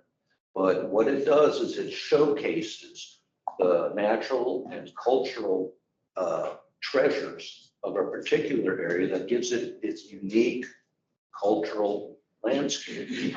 Okay, and Lake Champlain is one of them. And what happens then is you've got an ongoing program, and then they have websites, they have directions, it helps promote tourism in the area. They've done economic studies that it's very effective if it's a one-stop shopping place. I'm sorry, that's an old term. You can go and find out, how to put together your road trip when you're out of state in Vermont, figure out how to get around and what you want to see and where you want to stay. So anyways, that's a model that's working here. And so I urge you to talk to the people that run it. Maybe you've got a watershed that could be a national heritage area. The thing about it is it gets sustained funding for operations from the Park Service. It's not much, but it gets technical assistance to help whatever organization is running the heritage area to continue on and promote tourism in the area, and to get people working together. And it gives, an identity. The Erie Canal National Heritage Corridor stretching Albany to Buffalo. And you got to keep your head down when you go under the bridge, but there's lots of different resources that have been strung together there in that corridor, which was an economically depressed Mohawk Valley corridor, but it's helped. It's helped. So think about that. We have Fish and Wildlife Service has a program to help remove dams to restore natural river conditions for riparian habitat. You know, with the watershed studies, I mean, look and see. I mean, maybe you want a dam, maybe you want to take one out. I don't know, but you guys are the experts on what's in your backyard. Next. Okay, this is another really good program to tap into. It's the National Park Service Rivers, Trails, and Conservation Assistance Program. And basically what that is, we have these in-house people in the Park Service whose job it is to network with local grassroots conservation efforts to create parks, public parks, municipal parks, to help design them, to consult on, how to develop them. Same with trails, greenways, blueways, and they can work with you and your state DNR and Parks Division to do that. This is an opportunity. I mean, if you're removing houses from a riparian corridor, maybe a park and a fishing area would be a good idea. They can do the rough sketches on how to design it. They do this all the time. And in a disaster, you just try to take the opportunity to improve, coming out of it. So this is something that I would highly recommend, is that you contact the National Park Service Rivers Trails Conservation Assistance Program, but work with your state people. Okay, get everyone working together. The next thing I want to tell you is, we have all these historic architects in the National Park Service. And FEMA has their environmental historic preservation office too. But there's going to be this meeting, 3 meetings actually, spread along the state later this month. And what it's going to be about is talking to the National Park Service and State Historic Preservation Office from Vermont on how to rehabilitate and restore buildings that have been flooded. And I have this document that you're very welcome to take a copy and share it with public officials, but also private, property owners that have historic structures. And it gives you examples of how buildings have been saved. Maybe they've been elevated, maybe there are landscaping solutions too, with swales and other things to help protect against flood waters. But these 3 meetings, workshops, where you really get down, roll up your sleeves and then work on it, June 24th in Barrie at the Labor Hall. And June 26th, it'll be in Manchester at the library. June 28th, it'll be in Johnson at the Vermont Studio Center. So there is a contact your state historic preservation officer. They have a registration form that you can get on their website, fill out, get yourself in there, make sure you get coffee and donuts. And this is probably something that maybe some of the private landowners or owners of historic structures should really go to if they can make time. Okay, this could make a real difference for them, and they can figure out what sort of measures they can take and apply for hazard mitigation money to do that special door so the water's not coming in the front door. Okay, it's a waterproof door. Okay, maybe they realize, we need to have more aeration underneath that stairwell so that if it does get wet, it's going to air out. Because mold is everyone's enemy. That and athlete's foot for me. Okay. The next slide, National Wildlife Refuge System. We have a youth corps, a civilian climate corps. Those are opportunities for youth to get involved in disaster recovery projects that you're working on to get funded. Okay, so this is a labor source for you that's educational as well. And who knows, it may open up career opportunities for young people to get some field experience on that. And well, that's it. That's it for me, but I'm going to be at the table along with my colleagues here, come up and talk to us and you know, let's connect. But please try to get to those workshops later this month. Okay, any questions? We can have access to these slides with all of those.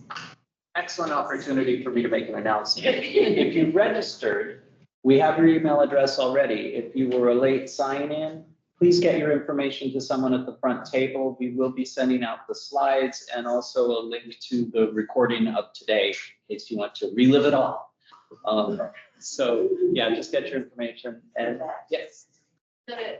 The Paul Brown opportunity, do we expect each year around the same time that the funding, it's like not open right now for applications, like can we expect next year around the same time?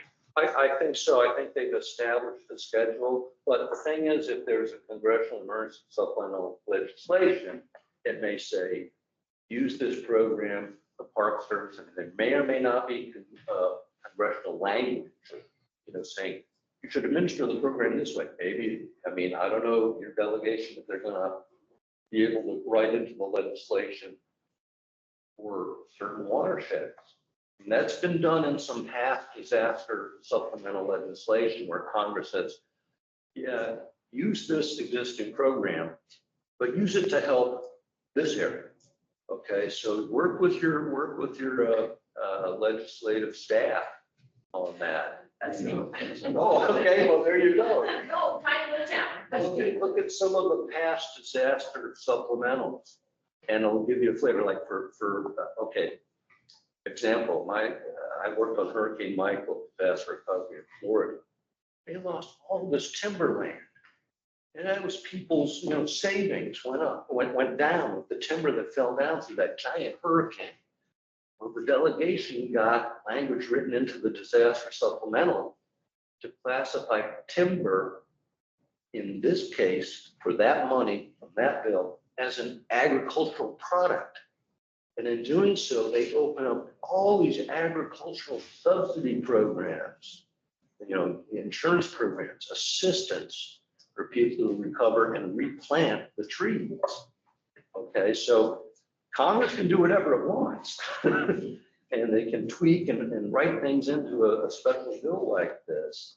So think about if there's any sort of certain tailoring of how the money gets funneled down, that makes the best sense for you doing the recovery.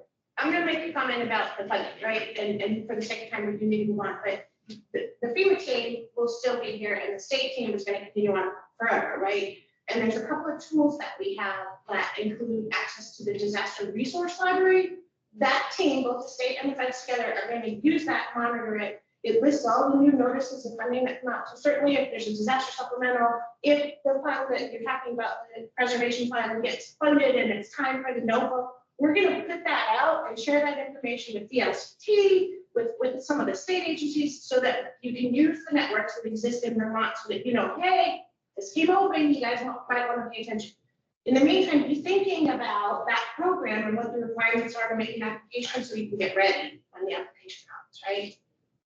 And fortunately, we do have the best congressional delegation in America, so, you know, Yeah, thank you for that introduction. of course. So I work for Senator Wilson. So Liz, to answer sort of your question, I guess my advice to you is to look at the projects in your community that most need to be done. And then work with all the partners, work with Mary to figure out the grant programs that are going to fund that project. And, you know, as a congressional delegation, we are looking for special pots of money for things that would especially help Vermont, like crop disaster insurance. But we have no idea if we're going to be able to get the supplemental passed. So I wouldn't wait for that to start thinking about your programs and how you want to try to fund your programs. And can I make one other point? I'm sorry, I know we're running late, Eric. But so one of the things, there are federal agencies that live here, right? And we are your neighbors and we're here all the time and we work with the state agencies who get the sub-grant formula grants. One of the things a municipality can do is say, here are my 3 projects. I would like to invite USDA, Historic Preservation, ACCD, DHCD, whomever, all to Parks and Rec, all to the table at once, so that you don't have to come to 7 of us, right? Just invite us all to come. We love showing up. We love showing up together because then we can hear what each other can and can't do.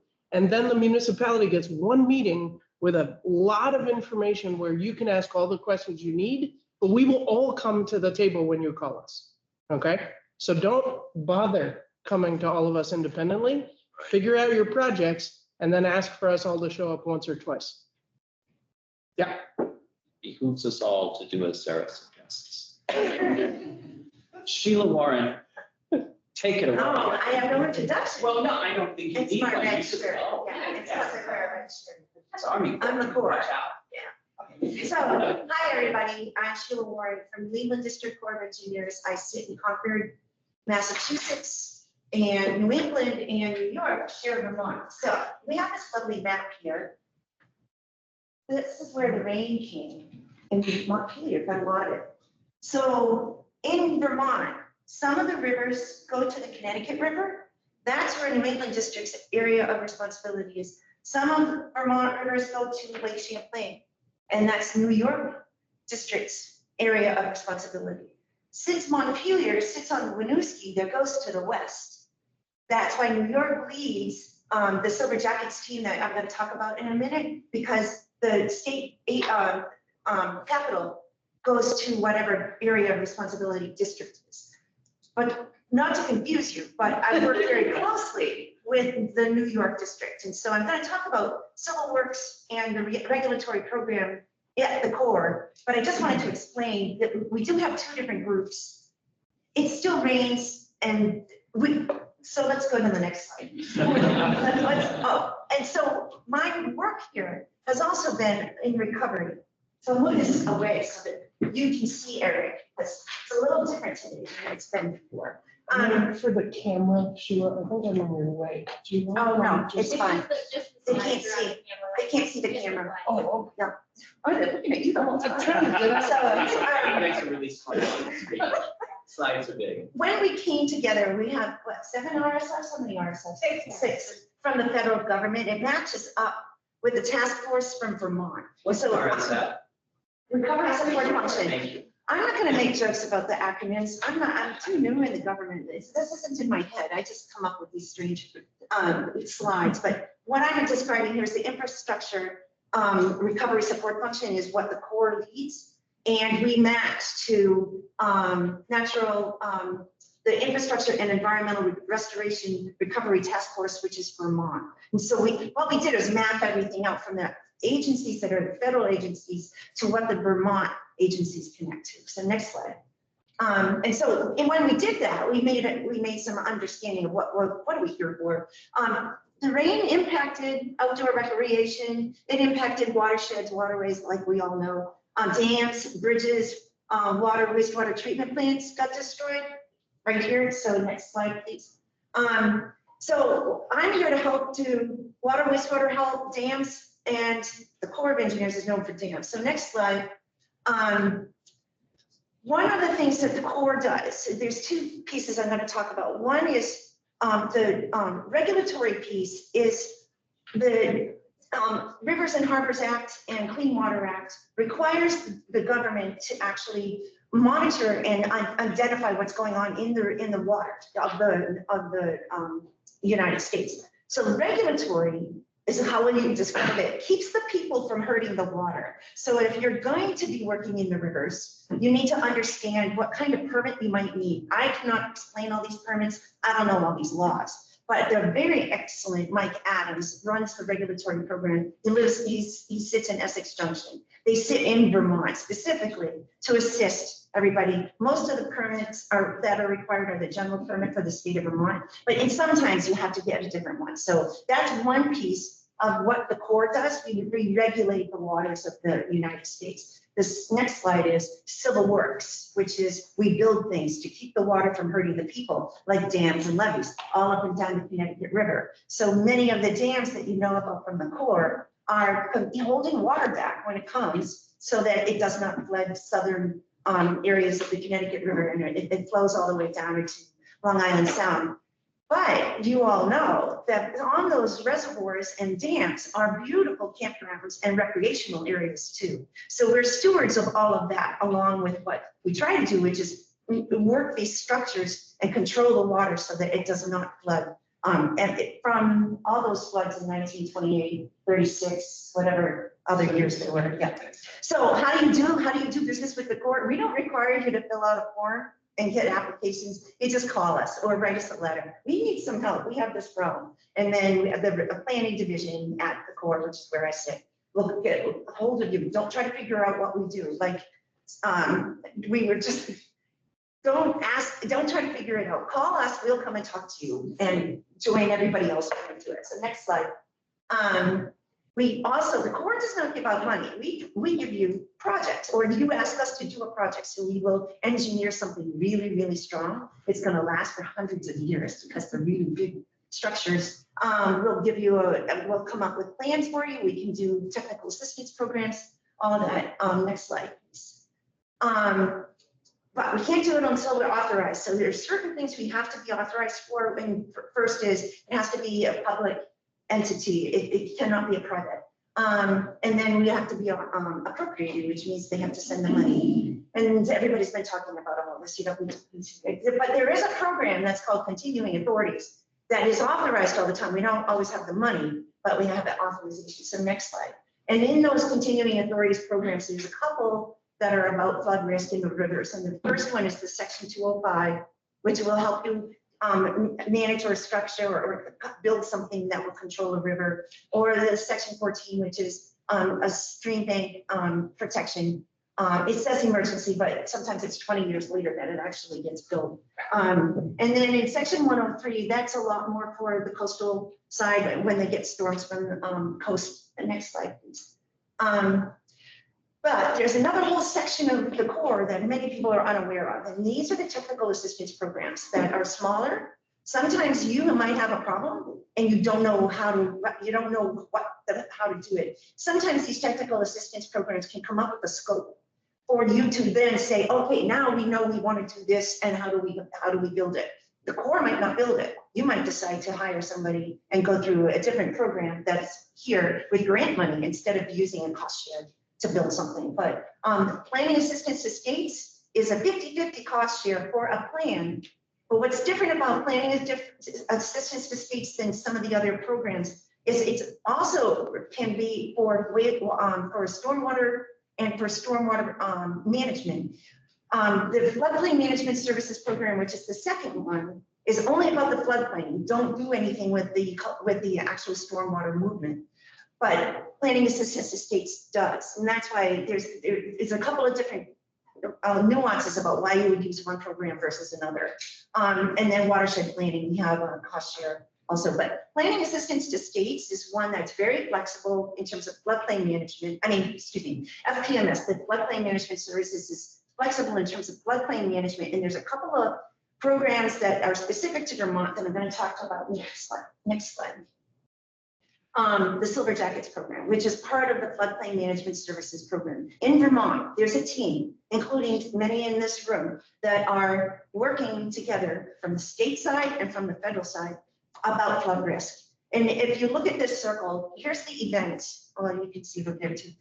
The event occurs, okay, everybody, there's emergency action. Actually, the Corps will go out and help everybody. We helped a lot with the Wrightsville Dam and the Eastbury Dam.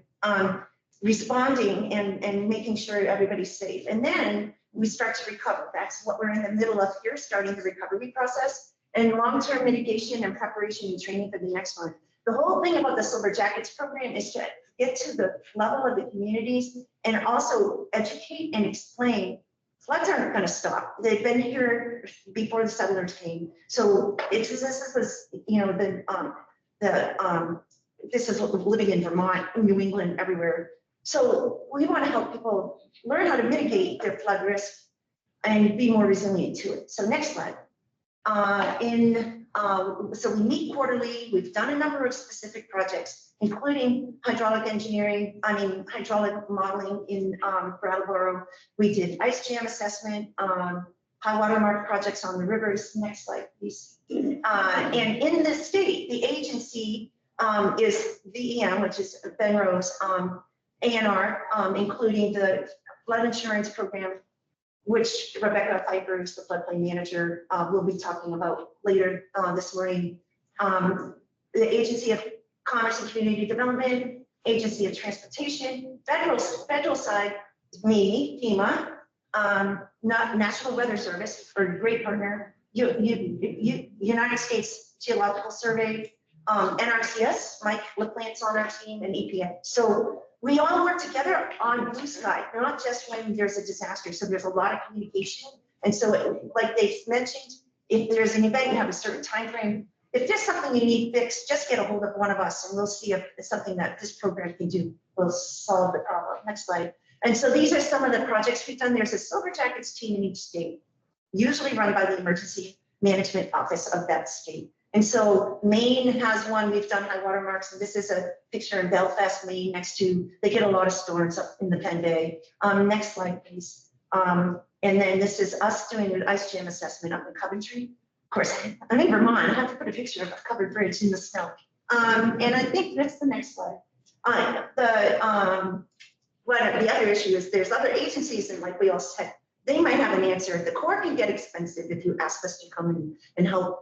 We take a long time and we can be a cost share, so it can be expensive. But other agencies can do a good job. You're laughing at me because you know that's true. I know. Okay, next slide. But the whole point is to get you to get to awareness of your flooding risk, maybe take some action and identify what action you can take, and then impact your next event so that you're more resilient. Next slide.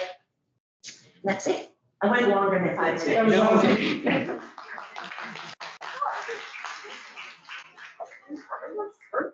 Any questions? No, I answered all your questions about the life. I have a question, and I was chatting with Mike about it. Yeah. Can the Silver Jackets or the Corps provide the engineering assistance for like EWP? Yes, kind of. So Okay, you could do so the prep work that. We can identify, it might not be a Silver Jackets project if we don't bring in all agencies. Actually, it would, because NRC is the second agency, but FEMA wouldn't be involved. The team lead is Ben Rose, and the way to find out if that's something the Silver Jackets team would want to do is ask Ben, because he is on Ben. And it depends on the team and the effort, but yes, that's where we can start it and you can finish it. I'm just Yes. thinking, because there are so few engineers right now that they can. Well, you gotta get in line, because our hydraulic engineers are really busy doing work But on it just Wrightsville right now. match on the research. Thanks, Sheila. Let us try. That's the Army Corps, Ballad of the Army Corps. Do you know that Yes, I song? know. Yep. Wow. So, moving on, it's time to talk about community assistance now. And I have to follow you. Seriously? Hey, I didn't tell any jokes. This one was jokes, right? Well, master pace, that's all. All I right. ask. Okay, what is this? Interagency Recovery Coordination, Community Assistance, and Recovery Planning. So, isn't there another slide about this? station? You want to do that right now? And then, okay, so this is the state's mission statement for recovery in Vermont. And I'm not going to read it to you. You're going to have to guess at it. But it's really important that everything we do has to be in alignment with that. But actually, I'm going to leave that up to probably the next speaker. He's better prepared to address that, I think. So next slide. Now, I'm going to pause for a second to give you a little bit of information about me. I think it's kind of important that you hear that. So that by way of explaining what we do and how we can do it, and how we can provide assistance to the small communities that have been impacted. And so my name is Mark Leese, and I'm originally an architect, urban designer, city planner. I still do all of those things. But about 10 years ago, I started working for FEMA off and on over the years, but I've been continuously doing this kind of work for the last 2 years, 2.5 years. And most recently in the Deep South. New Orleans area for half a year and then about a year and a half in Alabama. And what we can do is provide meeting facilitation, help you organize your thoughts, focus your attention on your projects that your wants, your issues, needs, and develop ideas for projects and help you describe them in a way that they make sense to the rest of the world. And then write narratives that sell the idea. All of this has to do with putting together a grant application. And of course, like everybody has pointed out, you want to work with them individually and they can help you and coach you in the preparation of a grant application. But there's a lot of pieces that we can help provide to you to make that whole process a lot easier. So what we can do is with you is develop a number of meetings. And I should mention I have a co-member over here, Sam Young. Some of you probably know Sam. And so he and I are the 2/3 of the team that will be doing this kind of work all over the state. We have a third person that's yet to be named. That's a local hire down south that'll assist us. So, and we're mobile. Sam has a trailer. And we'll come and go as needed. So, but the process is generally sort of describing your history, the impacts that you've suffered, and generally the context, because that's really important, because that's the pretext for any kind of request coming out of this. Okay, so that you have to establish the context, articulate a vision for what you want to accomplish, and then establish goals, issues, projects, and then some deliverables at the end here, an implementation matrix, a recovery plan, and action plans following that. Detailed step-by-step instructions for how you're going to get these projects done. And so we can help with that. Thanks, Blake. She's got my back. So when you state your recovery needs and start to develop ideas for projects, and I'm sure a year's gone by almost, and you already know what that is. So forgive me for being a little generic here, but you want to be holistic and very comprehensive about that. Don't just focus on disaster impacts. Add some maybe systemic issues that have been around for a long time that just haven't been addressed because there was never the impetus or whatever. But now is an opportunity. Unfortunately, we had to have a disaster to sort of get to that point, but this is a big opportunity to address a lot of things. Housing among them, I hear that's an issue. And then develop your projects, and not just projects, but policies. Maybe it's a land use policy or something like that that could come into play. That's part of building resiliency for the future. Or initiatives, maybe it's a formation of a nonprofit to take care of something. We usually think of just projects because like capital improvement projects and they need money, but these other things, policies and initiatives, they require resources, money, and lots of energy just in the same way. You just don't have a poured in concrete at the end of it. And then you want to talk about or help identify the feasibility of a project from the funder's perspective, so that when they receive your grant application, they know that the project enjoys broad community consensus, agreement with the land use plan, maybe there's some environmental analysis that needs to be done, cost benefit analysis, identify various funding needs, and you need to demonstrate if it's a rec center, for example, you need to show that you can maintain and operate and staff that thing afterwards. So that's just the beginning. Those are all important though. Recovery support function, RSF. I'm just going to explain the whole acronym thing to you real quick. What they did was somebody in their infinite wisdom, because they're a bureaucrat, they took all the issues and wants and needs of the world and broke it and pushed it down into 6 different categories, because there are 6 federal agencies that address all of those things. So those end up being the 6 buckets, and each of these sort of major categories of human endeavor, housing, health and social services, housing infrastructure, then has a federal agency that is assigned to be its coordinator. That's what this RSF thing is meant to be. Either that, or it's part of a conspiracy to get everybody to speak acronyms or to become acclimated, as I say. And there's one other, I had this thought the other night. There's one other acronym that you should know about. It's called FAI, Federal Acronym Indoctrination. And I just made that up. Or did I? You'll never know. Next, the committee structure and leadership. Now this becomes really important, and it has to do within your community what you have in terms of leadership of champions for each project, and which translates into priorities. And then you can form your committee structure and leadership depending on those things.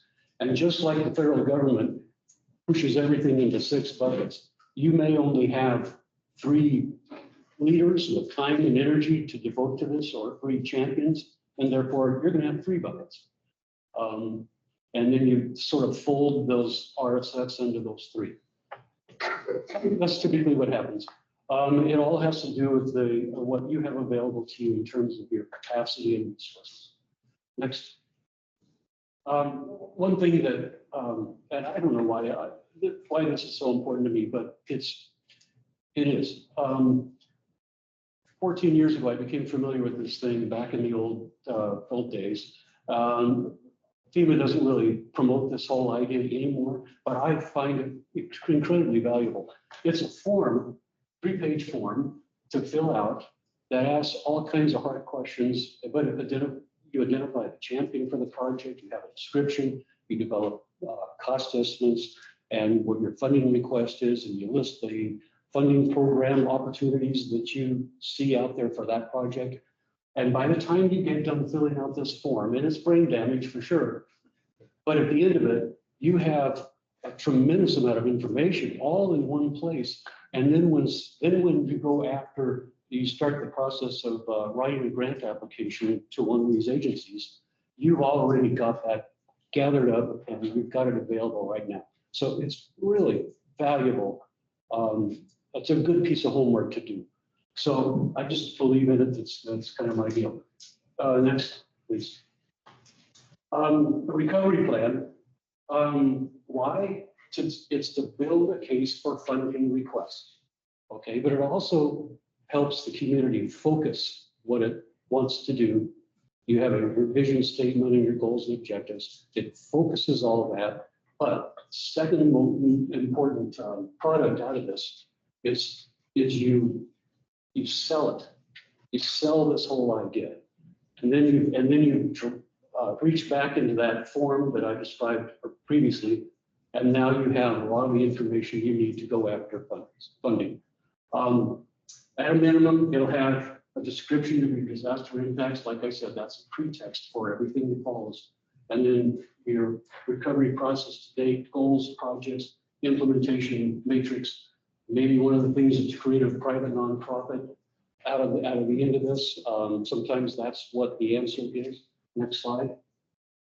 And this is borrowed from the Wilmington Recovery Plan, because that was a darn good one, and also Waterbury. And here's what you want to be in: the description of the issue, a proposed remedy or project, and then a champion, resources, action steps, cost estimates, and a time frame or a timeline for getting the project done. The next piece would be action steps to get it, detailed steps. The next slide. And then here's like a simplified version that I did a couple of years ago for a community south of New Orleans.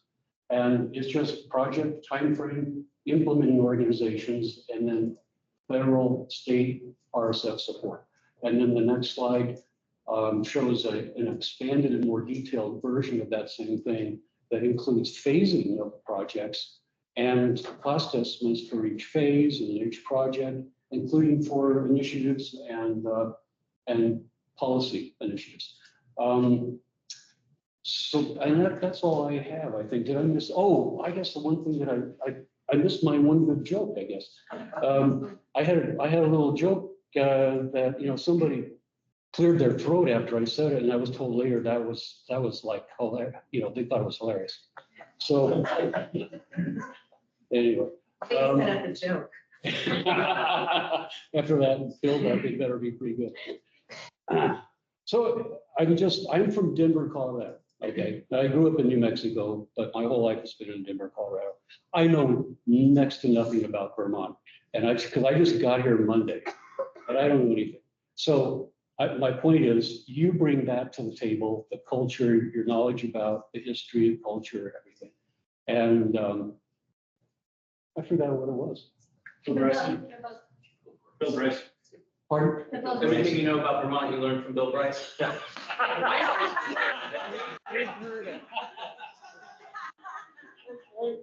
Yeah, so like Eric said, everything I know about Vermont, I learned from Bill Bryce and books. And if you've read his stuff, you know that what I know about Vermont is they're quirky, ironic, or sometimes witty.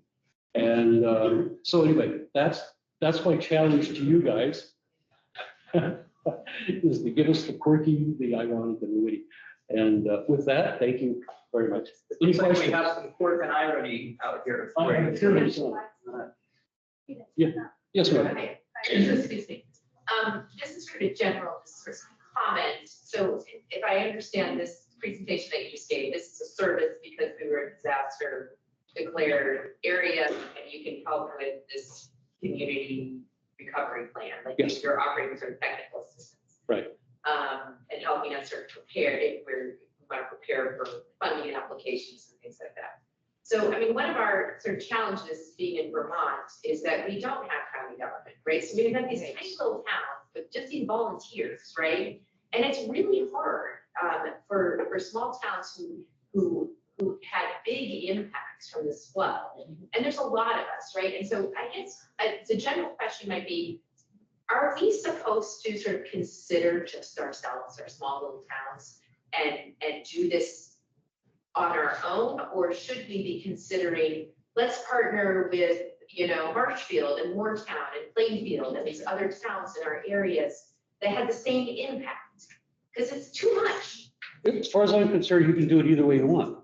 You can do it individually. If you're sort of isolated, then yeah, do it individually. But if you're part of a larger sort of cluster of villages or something, and it makes sense to do it, then yeah, let's do that way. So I'm going to provide maybe a different perspective. The regional planning commissions, the regional economic development districts, and the conservation districts are already working in a designated area. They are your most natural conveners, right? And particularly the conservation districts who are looking at soil and water regularly to be a partner to bring the municipalities together. One of the questions you should always be asking all of us is, who is the eligible applicant? Because most often it is a division of government. In Vermont, unfortunately, that means it lands on the municipality. Sometimes it can be that conservation district or that regional planning commission. The match and various other elements still have to line up. But what I think many of us who are dealing with this dynamic between state and municipality and who fund into this area are trying to encourage folks to do is to come together, multiple municipalities at a time, but do it with your regional entity that already has some sense of how to draw down funds, how to create match opportunities, and they already work on your behalf. That's what they're there for. So the conservation districts in particular, the planning commissions in particular, they are already designated through one of Doug's programs to do the municipal technical assistance program, but that's to identify specific projects in your town. That's not necessarily to do this facilitation work across multiple towns. However, they can, it may not be their skill set. So there are other organizations like VCRD, who's here in the room, Preservation Trust, who are also funded to do some of this community facilitation work. But unfortunately, it does require a little bit of those volunteer select board members to reach out to their other local towns and say, do you want to join us in this? Well, just to add to that, my regional planning, especially she's here, and, Right.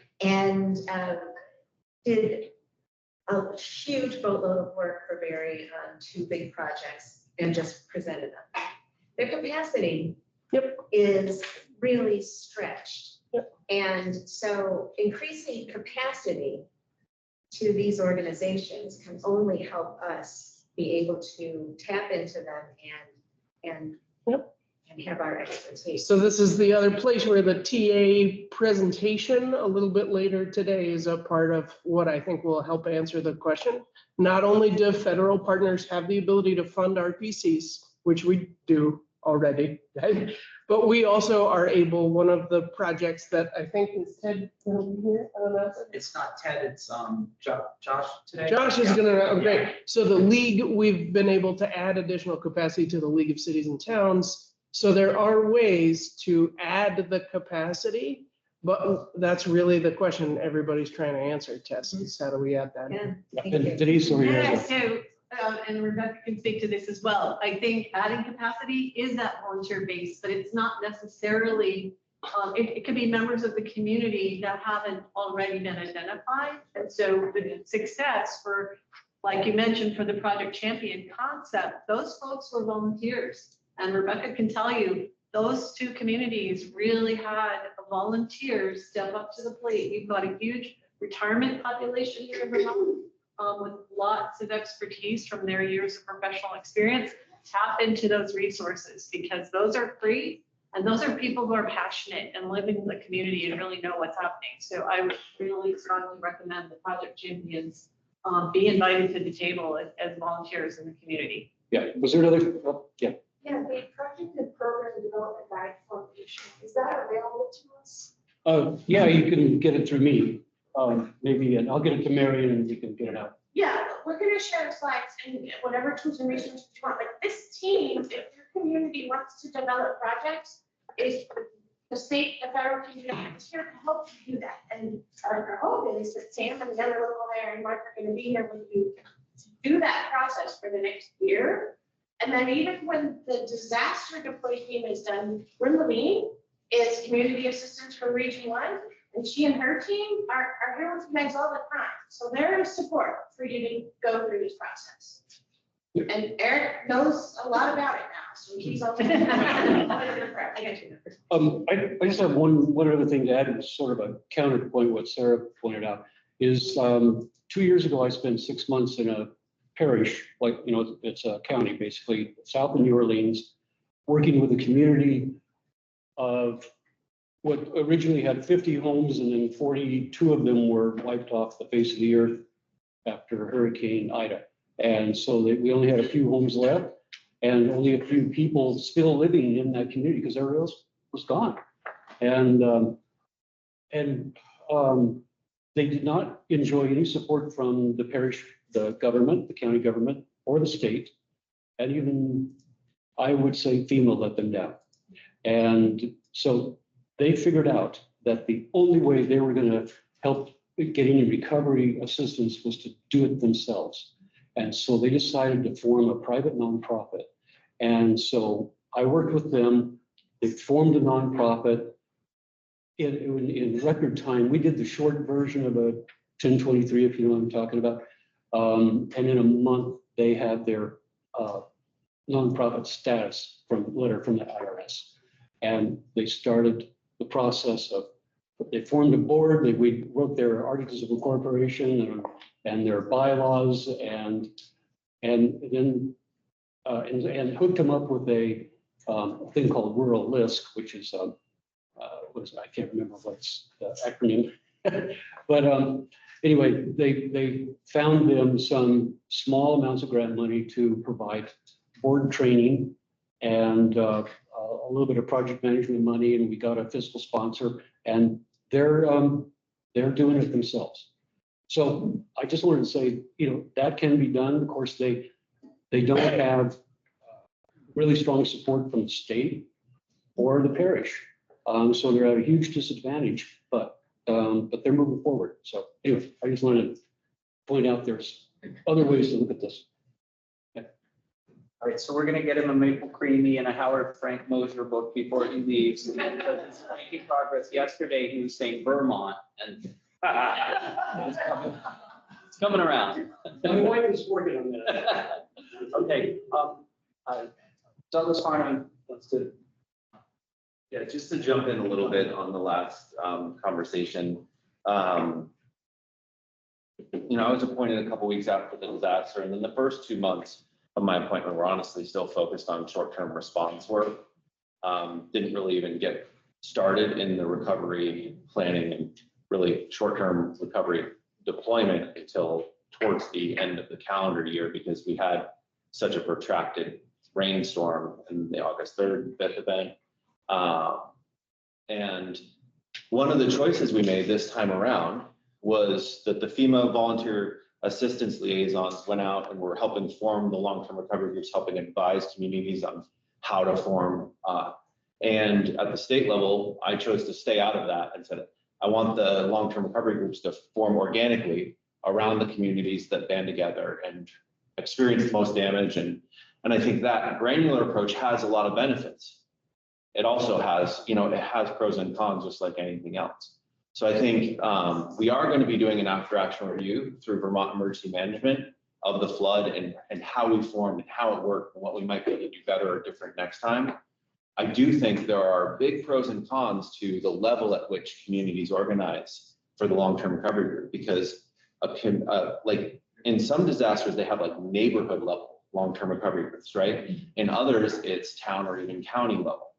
And you get a different level of focus on particular communities, and you end up having to talk more about, if it was a Washington County long-term recovery group, then, you'd have to talk about Cabot's issues and Marshfield's issues and alongside Barry's issues and Montpelier's all at the same time, and you have to have that balance, which I think could be good and could help bring in more resources, but you also wouldn't have that granularity and the strong relationships. We saw with this, we're still having people come to just start coming to the long-term recovery groups now, still coming out and being willing to engage. And it takes a long time, especially for when people have had most of their lives destroyed, to really trust and come and ask for help sometimes. So I do think the after action review will be extremely important to talk through some of that, make sure that we build that into our emergency management plan. We need to build that structure. After Irene, we took lessons learned from public assistance, and we built a scaling model that has helped us engage much more completely with FEMA on the public assistance side than we did after Irene. And, I think we took a lot of lessons learned from Irene on the individual side. We did try to apply some different federal programs this time, which had pros and cons as well. But I do think we have another cycle of learning ahead of us. And I think, the due date for that after action review, I think, is June of next year. So I think after we get through this construction cycle and we engage and get as many projects in while the ground's soft, then this winter, I do think we'll want to have a lot of those conversations about, okay, what worked well, what didn't work well, how can we improve this? And also, how can we maintain some type of structure that we can afford in between major disasters that creates a scalable option that we can activate when something like this happens? Because if you look at the person hours that went into state response, regional response, local response, and now recovery, to stretch that out, if you add up all the volunteer hours, there's no way we can afford to pay for all of that, right? And that's why volunteers are such a key element of any recovery across the country. So I do think excellent questions, and I think it's a really important conversation that we'll have federal partners here to advise us on, but it's really a decision that Vermont communities need to make. And I think we need to have that forum to have that back and forth and really decide what's best for us as a state. So we're going to hear from a couple more folks after Keith speaks for the RPCs about some new opportunities for support. So there is more good news coming, starting with Keith.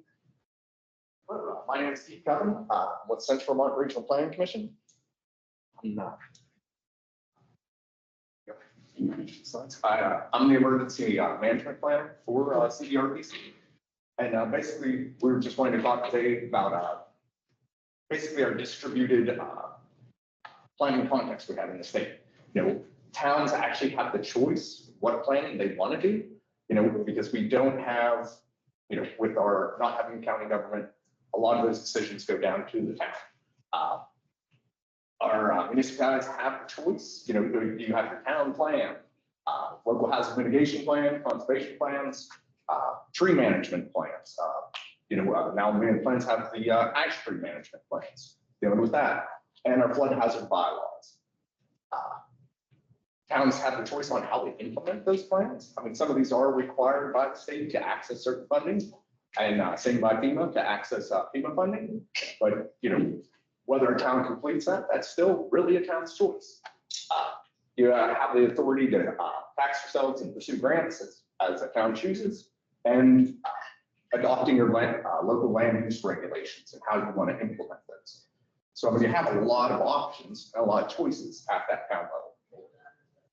You also have the choice on how you're going to administer regulations, and participating in the state land use and the energy project review proceedings. So Act 250, you have that opportunity as well.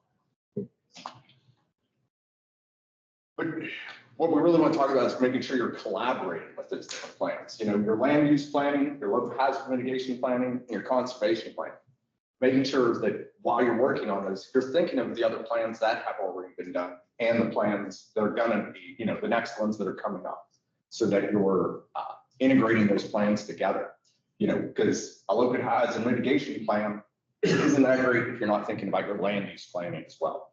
It's a lot of our problems sometimes can be addressed with land use planning, especially for future development, thinking about where is the safest place to put them, because obviously we don't want to build new structures that are just going to be at hazard and going to be damaged in the next disaster. And also our conservation and forest planning, it's a good way to address, for capturing that moisture in a large rain event, as far as both forest blocks and wetlands. We can slow down the discharge when 9 inches of rain falls. You can slow down that getting into the watershed or actually getting into the river. That's going to pay a lot of rewards. And next slide. Yeah, I basically went over most of that real quickly already. I know if you can go more in depth about the land use planning, and even thinking about district like heating and cooling microgrids, those sort of things as far as your land use planning, your housing development, especially since we're all thinking of housing often at this time, because basically we need a lot more of every type of housing. Hazard mitigation planning and adaptation, thinking about that green infrastructure and where you can do those projects, especially with the funding that's currently available. And making sure, like, especially with the local hazard mitigation plans, that's the direct avenue to be able to access most of FEMA's funding for hazard mitigation. And that also directly impacts your town through the state's emergency relief and assistance funding source.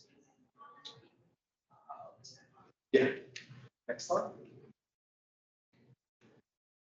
Looking at that overall, trying to think of that systems approach. So, obviously addressing our settlement patterns, but thinking about our watersheds, forest blocks, forest composition, especially with climate change, thinking about, we know what our forest composition is now, but that's changing. So trying to think of like, what is that going to look like in another 10 or 20 years, as the climate keeps warming. Habitat and habitat connectors, our soils, what soils are appropriate. In last summer's event, we had a significant number of landslides. So, actually thinking about what our soils are and what they can sustain as far as, if you're developing on them, can that soil sustain the weight of those structures in a larger event? Which also, ties into our geology, aquifers, river corridors. It's a big picture, trying to look at all the pieces.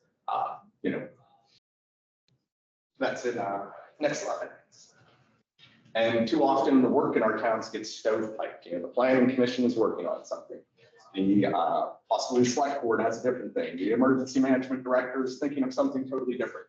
Making sure you're trying to coordinate across those different groups that are doing that planning in your town, and making sure everybody's at least kind of aware of what the other parts are doing, making sure the right hand knows what the left hand's doing. I mean, you don't have to be super in depth, but at least just being aware, and seeing where there's collaborations that can happen.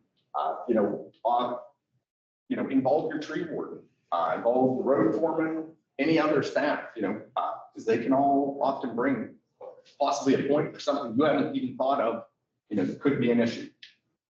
And obviously, keeping the select board engaged. They're the final say on most everything we do. So, next slide. And the bigger projects, when you're thinking of mitigation, like this is in the southern part of the state down Brattleboro, when you're doing those bigger projects, it's going to require that integration to get that large mitigation project through. You're going to really have to get all the different pieces, at least being aware of what's going on, to be able to create that larger mitigation actions, that will give us that long-term change. Next slide. And then this was another part of one of the big projects in the southern part of the state. Currently, we don't have any real big projects right in Central Vermont that we've done lately. But 2015, the Berry project that was done in Berry City on Gunner's Brook, that's a good example. We're about ready to start a project in Plainfield as far as a bridge replacement that, in a problem area that's had multiple flood disasters on Brook Road. And next slide. And it's just a good quote there from Wendell Berry, just pondering the facts of gravity and the fluidity of water shows us the golden rule speaks to a condition of absolute interdependence and obligation. People who live on rivers, or in fact anywhere in the watershed, might rephrase this, do unto those downstream as you'd have those upstream do unto you. It's all going downstream to somebody. Let's make sure that, we have, that we're not just thinking of stopping at our town boundaries, that we're making sure we're not causing problems for that next person. And that's just some contact information. This is for CBRPC. We also have in the room today Lemoyle and Victoria Helwig, and we also have Chittenden County in the back and Christine Ford. So if you have any questions, you can definitely reach out to one of us, and we will be pleased to try to help you, and we'll try to expand your capacity whenever we can.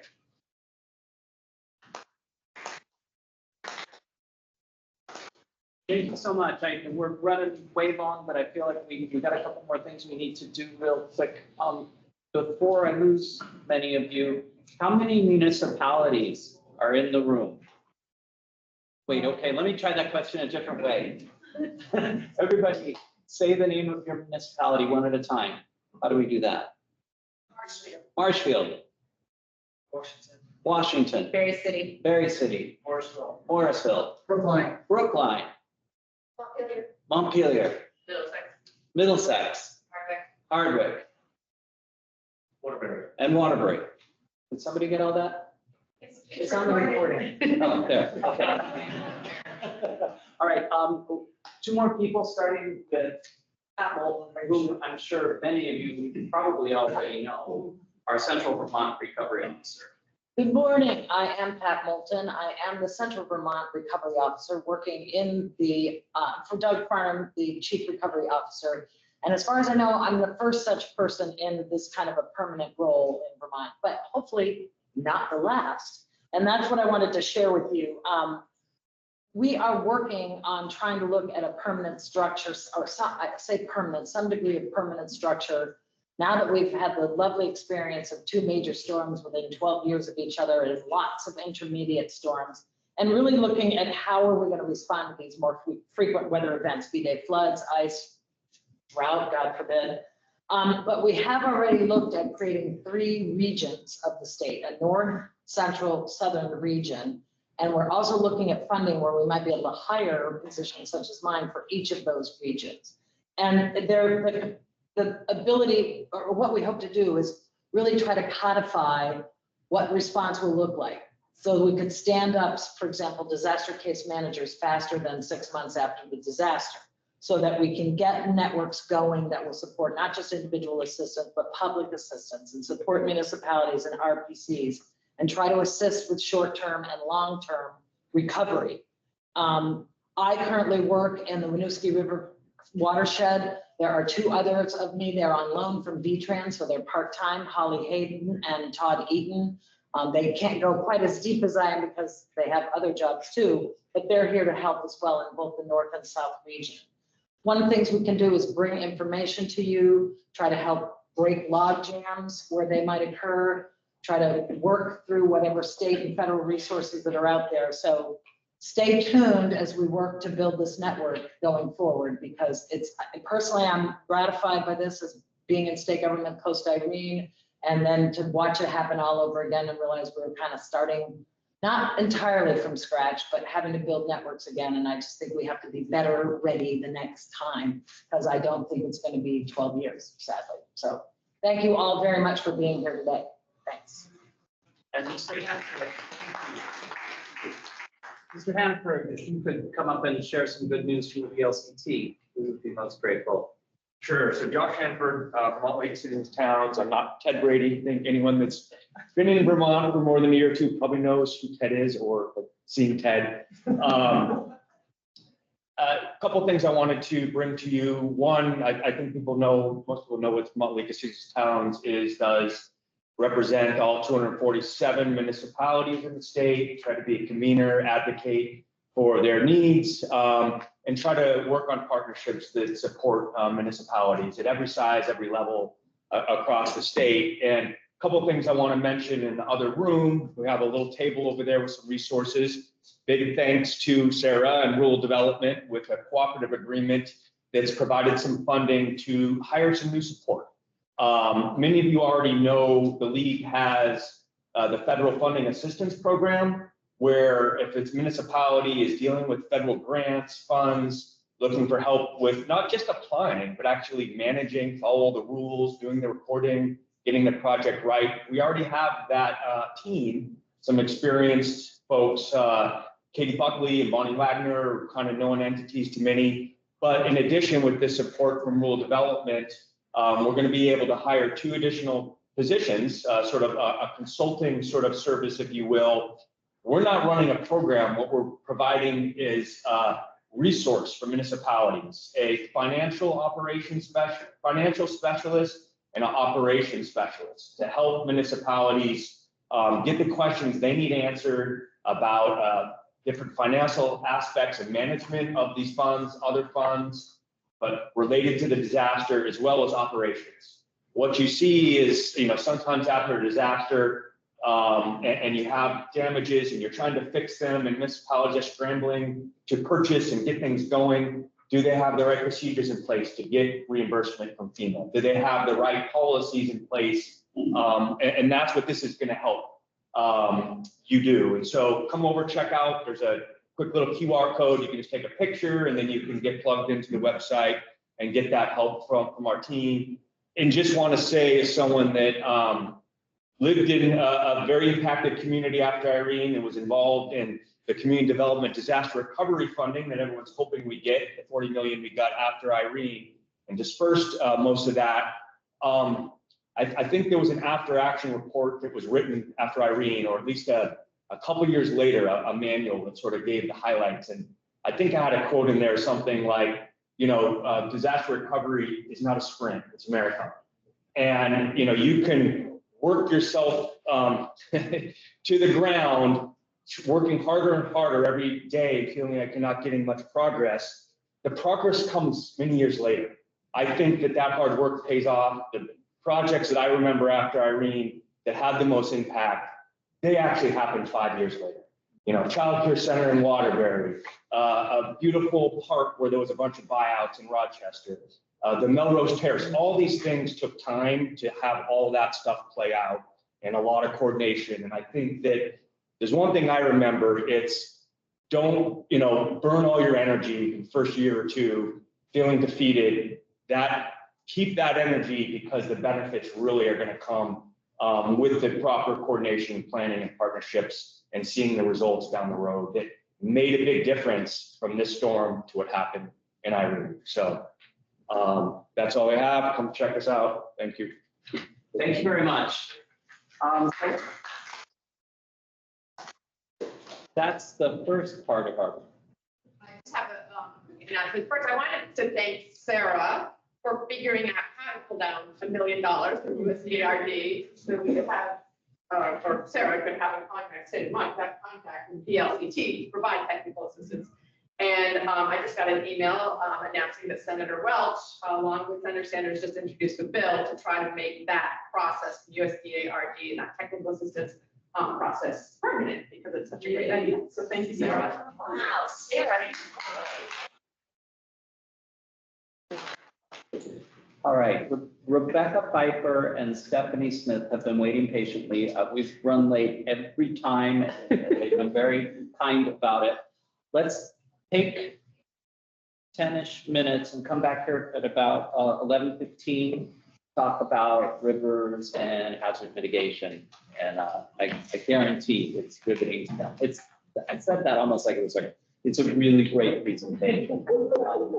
So please come back and enjoy. Thank you all. Thank you, Mary, for rallying all of these fantastic people, and keep talking to each other.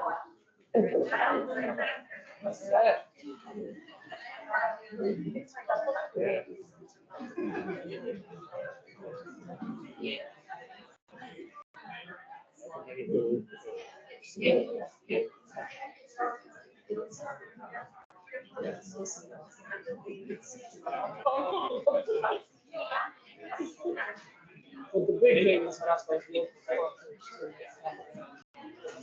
landowners, right? You gotta convince the municipality. Yeah.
First, it's nice to hear our.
Well, yeah.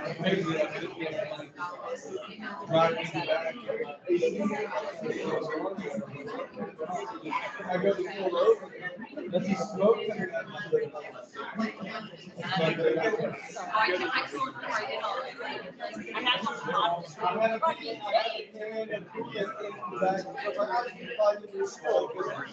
If the AC wasn't working, we said, until I pushed the cool there. I was like, I feel like I can't in there every month or every 2 months. But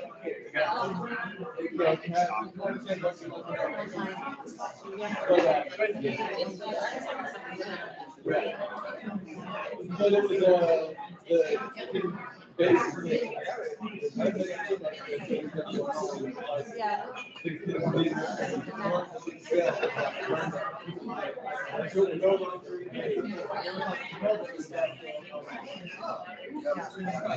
Not in the way. I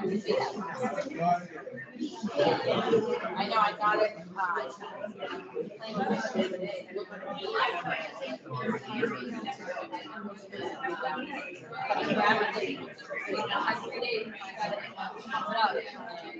The other day, I went to Pearl, you want it.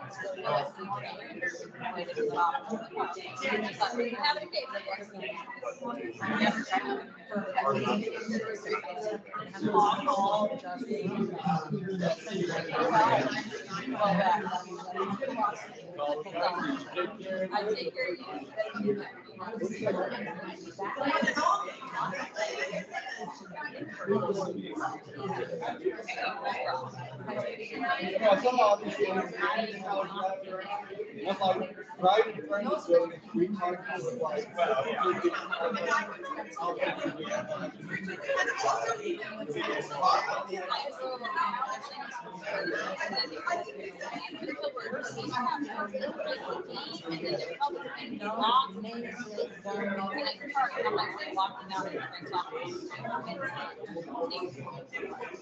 Not a full lot, just across.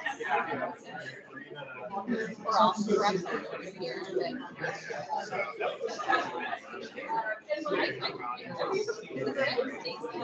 Yeah. and then you drive up.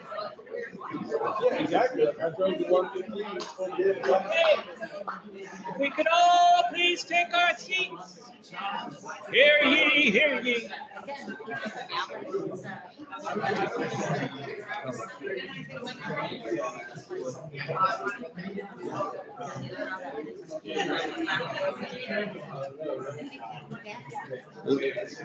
Ladies and gentlemen.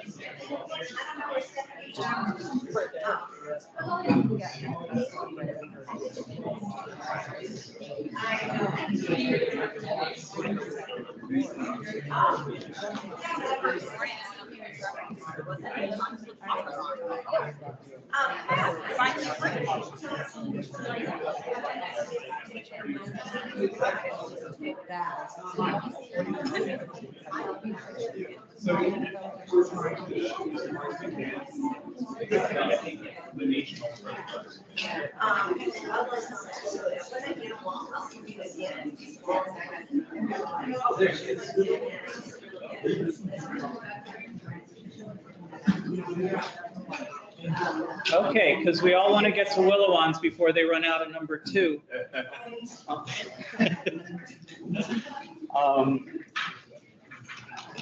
Stephanie Smith and Rebecca Pfeiffer are here to talk hazard mitigation in rivers. Drum roll, please. Ladies and gentlemen. If I'm not mistaken, we will begin with Rebecca. Yeah, you wanna stand or do you wanna? I'll stand. I was gonna maybe right here at the edge. Okay, as long as you're kind of around the zone, microphone will pick you up for the recording. Thank you. And for folks online, if you're not able to hear me, just, if there's someone looking at the chat. We're not actually streaming, we're just recording. Just for record. posterity. Okay, perfect. Well, thank you. My name is Rebecca Pfeiffer. I'm the State National Flood Insurance Program Coordinator. What that means is that I manage our floodplain program at the state of Vermont or in the Agency of Natural Resources. And I have a team of others that you may have worked with and may know. Ned Swanberg, Sasha Peeler, Kyle Medash, and Nathan Brayton are all my team. I don't know if we have anyone from Southern Vermont, but John Broker Campbell had been one of our floodplain managers up to a few months ago. So our team helps to assist communities.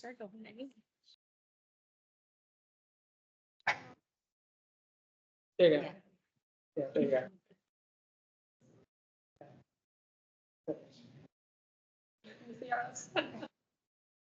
So our team helps to assist communities with your floodplain bylaws.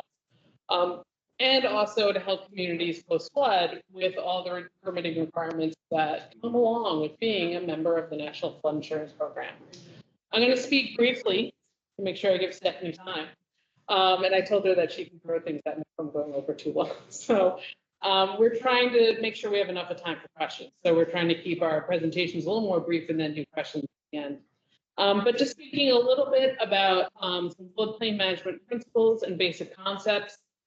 We have a flood training website that I'm not going to play the video now. There's a short little 5-minute video that helps to explain some very basic concepts about floodplains, river corridors, and kind of approaches to managing municipal development in floodplains and river corridors. There, that's so much fun. So I encourage you to go check out. And we also have other information at that training website about floodplains. It was a starting place to start to have some training materials on there. We're going to hopefully be building that out in the next couple of years of some additional information. I don't think I need to tell many people in this room about this, but I always like to start my discussion with just setting the stage. So one of the things that I think we all recognize is that climate change is increasing exposure across a lot of the United States, but you can see the northeastern United States, and especially Vermont here, as an area. Yeah, the echo. It's like an echo. There's a little bit of echo. And so.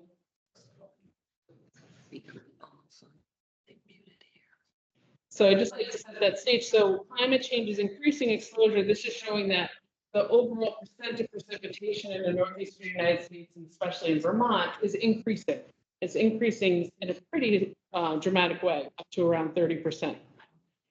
And in addition to that, we also look at very heavy precipitation. So this is in a daily, kind of the largest yearly daily event. So in individual events, we're seeing more precipitation falling.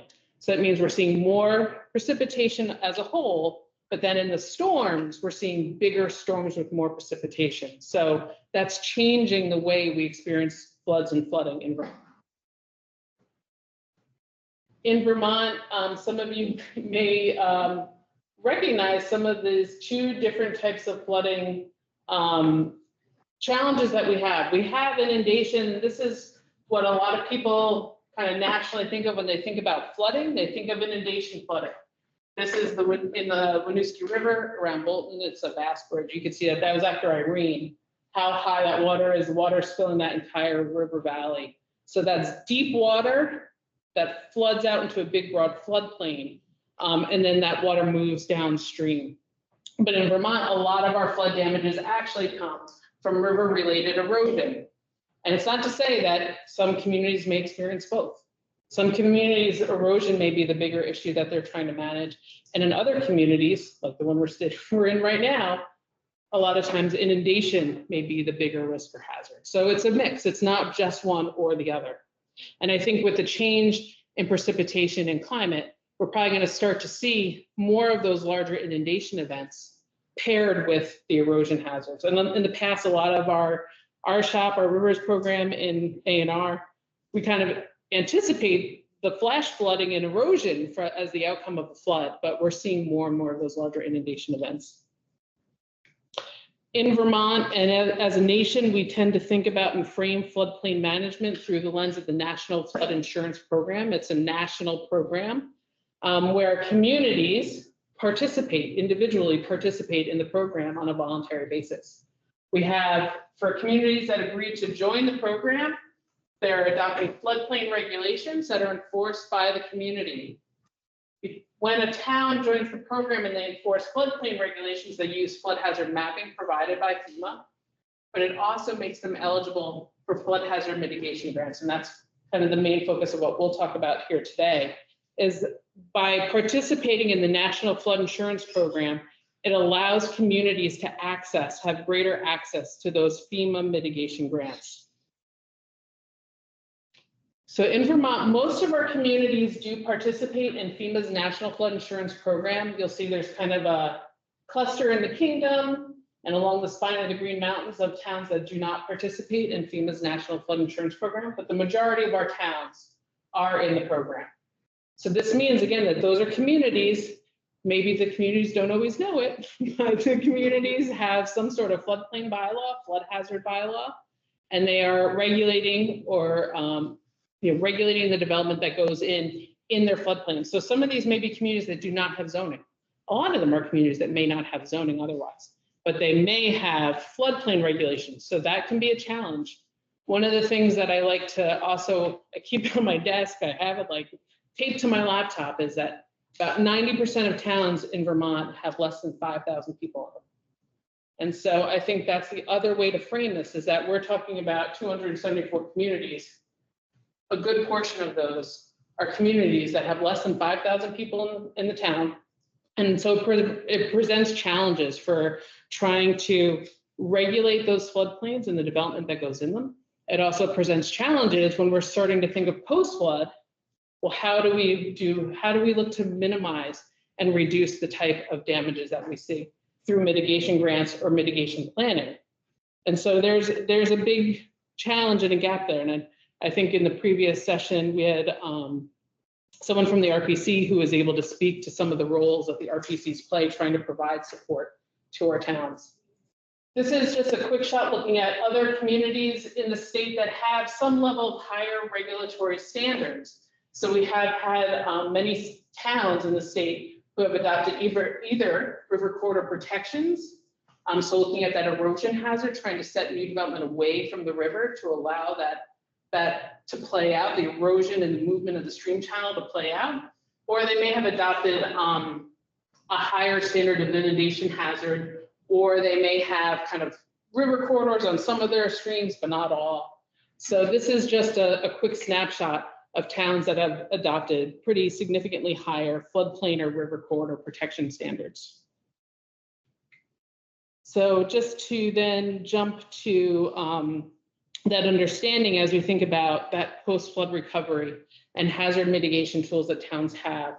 So as you're thinking about recovery, again, part of the difficulty is that we have a lot of small towns, and the effort and attention it takes to be able to think about planning and where do we want to try to do projects, how do we focus our efforts, can be a little overwhelming. So some of the tools that we do have available to us on this on the slide, you'll see a picture of FEMA's floodplain maps. Both of those are the effective maps for each of those towns. So this is Linden, and that's their effective floodplain map. So you can see how helpful of a tool it might be in looking at where your floodplain is.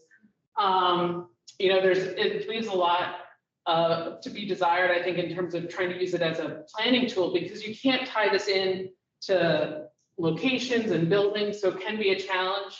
We have a lot of the state, about half of the state, that has digital floodplain maps. This is a shot of Waterbury right around the state office complex. So there's a varying degree from the get-go of the kind of tools that we have available to us.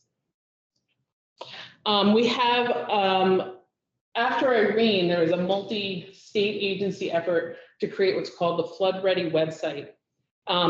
There's a lot of text there. There's a lot of information, but one of the things, this is the landing page.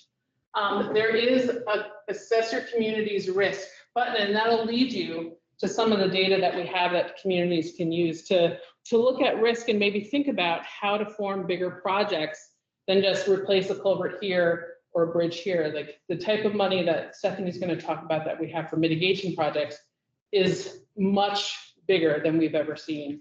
And I think as towns, we're trying to have towns think about recovery and response in a little bit of a different way, in a bigger way.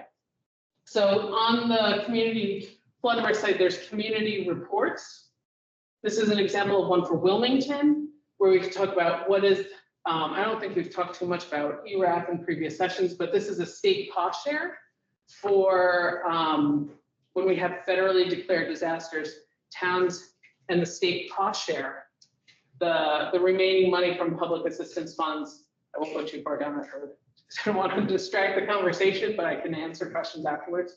But in this community report, we also have a summary at the bottom, which can be helpful for framing areas to look at or other opportunities. Like in this example for Wilmington, 100 buildings are within their FEMA MAP special flood hazard area. If we have towns that have manufactured home communities that are located in or around river corridors or floodplains, we work with UVM to create a report. It came out actually like 2 or 3 weeks before the July flood, where they looked at every manufactured home community in the state that was located in a FEMA MAP floodplain or a river corridor. And if that community has communities, that town community has manufactured home communities, we'll see a link to the maps for each of those sites. So it can be a prompt to have a conversation with the either park owner or the park structure that manages it to look at opportunities for infill or other alternatives. We also have summaries of the percent of buildings in the flood hazard area with flood insurance enforced. So 10% of the buildings that are in the MAP floodplain have a flood insurance policy. So that means 90% of the people or 90% of the structures in the MAP flood hazard area does not have insurance that would help them to recover in some way. So some of the consideration can be also like, again, what's our risk? If we have that many structures that don't have insurance, that means that they're less able to recover potentially after a flood event. And one of the last two, I mean, there's a lot of other information in here. This is just a quick snapshot of some of the key things that may be helpful, like critical or public structures in the flood hazard area. So do we have a lot of town infrastructure that's located in a floodplain? Do we want to think about either relocating or trying to mitigate those buildings to better withstand floods or flooding? When we're going to put in a new fire department or town garage, do we want to make sure the roads to get to them are not in the floodplain, or we have other ways to get around to them so that emergency services aren't stuck up on the hill and can't actually respond during an event? So these are some of the considerations and maybe opportunities, again, to have some of those, the larger scale projects that may re-envision some of the things in your town, as opposed to maybe just smaller projects like a culvert or a bridge replacement. And lastly, a place that may have a lot of options already highlighted for you is in your local hazard mitigation plan for towns. A lot of times the regional planning commissions have assisted towns to develop local hazard mitigation plans. Caroline Paskey and Stephanie's shop works with towns on those, so you could always check in. Your regional planning commission, I'm sure, has a copy of those local hazard mitigation plans. And so that's a great place to go to pull some of that data out to see what kind of projects are already identified. This is just another example of how we can use those flood maps. This is E911 points, this is Montpelier. And you can see where we can highlight where structures may be located in that map flood zone. And again, trying to get an idea of areas, neighborhoods, thinking more than just one structure, one place. We can think about larger scale. You know, this neighborhood has repeated flooding. We want to approach the neighborhood to try to come up with some solutions or ideas, either relocations, buyouts, reconfiguration, bridges, culverts, things like that, thinking of a larger scale picture. I'd be remiss to not mention that we're getting new FEMA maps. We're in the process across the state. FEMA has been mapping across the state of Vermont, so the dates tend to kind of keep rolling back, but we do anticipate new FEMA maps being developed. One of the things that I always remind folks, this may be the best flood data that we have for your region or for your town, but one of the things I always emphasize is that these are maps that are based on past floods and past flooding. They're not looking at what we anticipate for future flooding, because they use past floods, past gauge recorded events to map where that floodplain may be. So as you look at the FEMA maps, I always say kind of take that as a starting place, but think about where are we going and trying to anticipate that or build some cushion in there. So we like to talk to towns about that larger scale planning idea. So this is ACCD developed this with US EPA several years ago, and I really love this as a way to frame the issue. So we have areas where can we avoid new development? How do we plan at a town scale? By saying we're not going to put our new growth center completely in the floodplain or river corridor. We're going to look at other places in town, but we also do have lots of commitments and existing infrastructure in floodplains and river corridors. So how do we help to mitigate those buildings so they're better able to withstand flooding in the future? I think that's it. So for folks who are in the central Vermont region in Washington County and Orange County, Ned Swanberg is your local floodplain manager. But you could also contact other folks in our program if you ever have questions. With that, I'll turn it over to you. And are there pressing questions right now before I jump in for Rebecca? Rebecca, for those maps, will that include the July flooding and December flooding? That's a great question. Depends on where in the state. So for most of the maps that haven't come out with work maps at this point, work maps are like the first draft maps that usually only community and municipalities are able to view. Like the Winooski River, I know they're going to be incorporating the July 23 floods and some of the ones that are later on beyond that.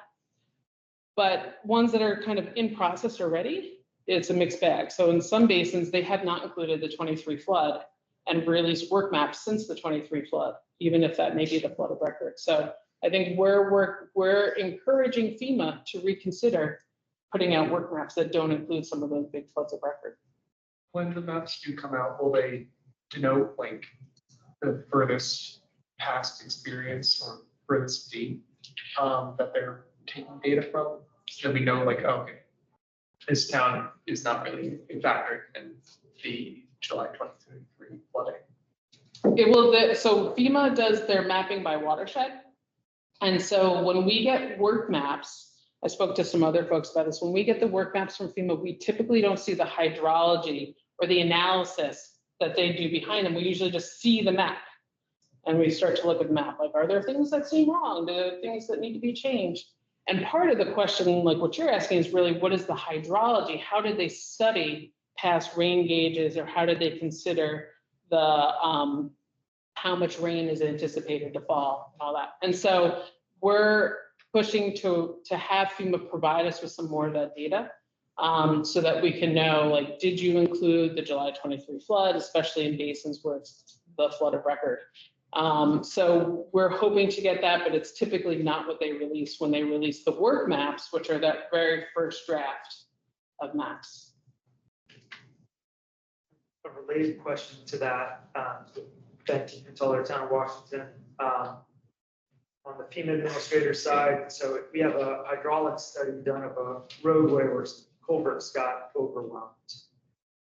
That hydraulic study has a lot of importance for us. The study tells us this is an undersized culvert. Through codes and standards, we can replace that. So at the beginning of your slides, were mentioning, we're experiencing more severe floods and more frequent floods of different types. The data on those H&H studies has to do with predicted flood events, like a 15-year flood event or a 20-year flood event. Is on the Vermont side, not the FEMA side. Are those flood events being accelerated? Like what was a 20-year flood event 30 years ago is now like a 7-year flood event? Or are those things changing? Because it seems like there's a lot of significance at the town level of what the state of Vermont is communicating in terms of bank pole width and aperture size on those reports. Yeah. If you're getting reports from VTrans, Yeah. We could ask them. I don't think that they're analyzing the gauge record. So my understanding, I'm not a hydrologist, so if there is a hydrologist in the room. No, I'm a geologist. Yeah, speak up. My understanding, after Irene, Lake Champlain Basin Program had funded a study to look at, like, how do we approach looking at future flooding? FEMA, part of the reason why FEMA hasn't done mapping to look at future flooding is because they haven't really figured out a good way to do that for riverine flooding. With climate change and sea level rise, there's a little bit of an easier connection. There's an anticipated rise in the sea level, so we just add extra feet. With rivers, they've really struggled with a way to approach that. So 2 pieces, that's a background to give you 2 pieces. One is that there's a way you can analyze that gauge record to put more emphasis on more recent storm events, to say the climate's changing, we still can't predict what's going to happen, but we could try to count the storm events that have happened more recently, like since the 70s, than maybe the storm events that happened in 1900, because it's a different climate. So that's one way you can do that. The second way is, and there, I think a good argument that our river corridors help to provide some guidance on future floodplains. I mean, essentially, a river corridor is providing space for a river to meander and reestablish connection to its floodplain. So in a lot of ways, that river corridor can also look at future floodplain areas. I mean, it's not a direct correlation, but it can be looked at in that way. When VTrans does their hydraulic studies, I can't answer for VTrans. My sense is they're using the most current hydrologic curves that are developed by the USGS, the US Geologic Survey. They're still analyzing the data from the July 23 floods. So what the USGS goes out and they survey high water marks, and then they kind of go back and say how much water would be needed for this to be the high water mark at this location. And so they're still doing an analysis, but my understanding is likely after that analysis is complete, they would then look at updating those hydrologic curves to better account for those past floods. But I can't say for certain. So I think what we've tended to do is what's the best data we have available? In some places it may be the FEMA maps. To other places, it could be reporter maps if we have really old FEMA maps. But trying to add a factor of safety, a measure of safety onto that. So we talk to towns quite a bit, working with the regional planning commissions on floodplain bylaws and trying to add that factor of safety into the regulation. So it's not just elevating to FEMA's flood height, but elevating to 2 feet above FEMA's flood height to try to account for the unknown of what may be coming.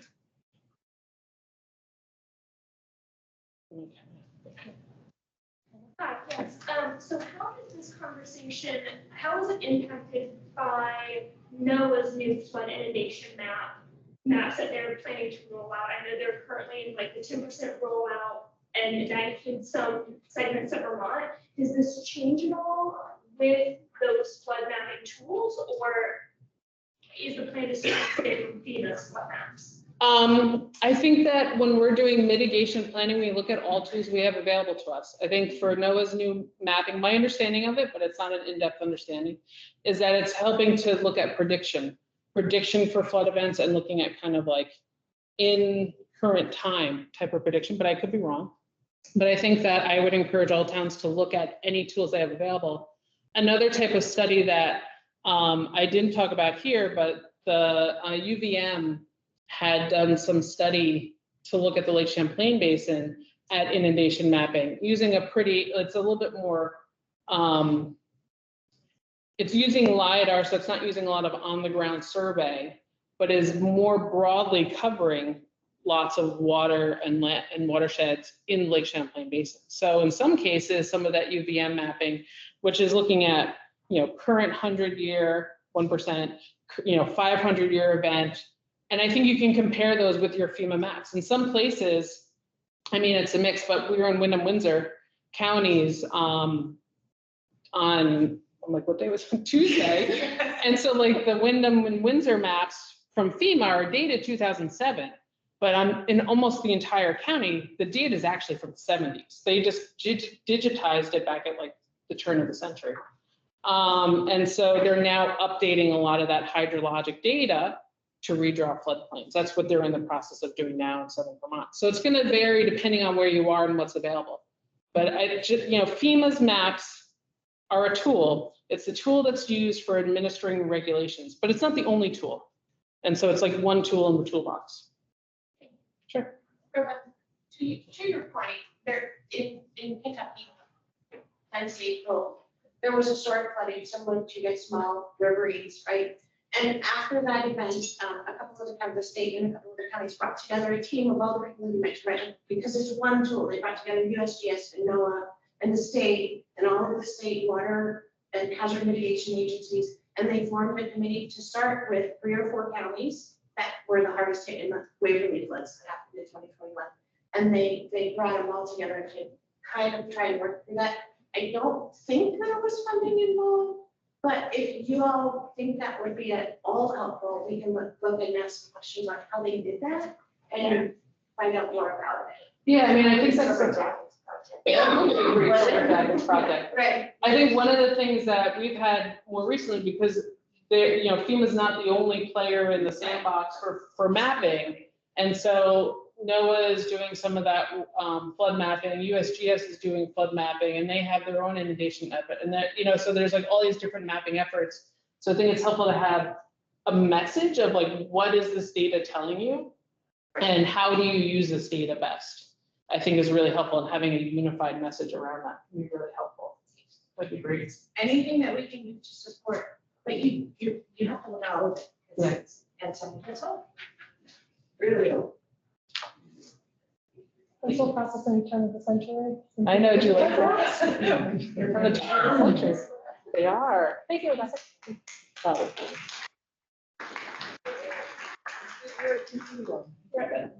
Basically. Good morning. Whose brain is full? Anybody? Just me? Been a lot. Okay, you're with me. Good. I know I'm the last of a lot of information, so I'll try to keep it fairly high level, but I also want to note you can come and talk to me afterwards.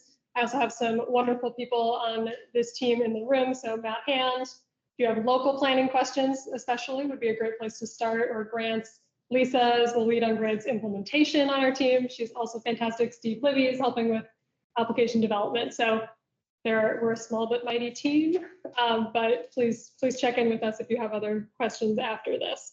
So I'm Stephanie Smith. I'm the State Hazard Mitigation Officer at Vermont Emergency Management. I manage our hazard mitigation program.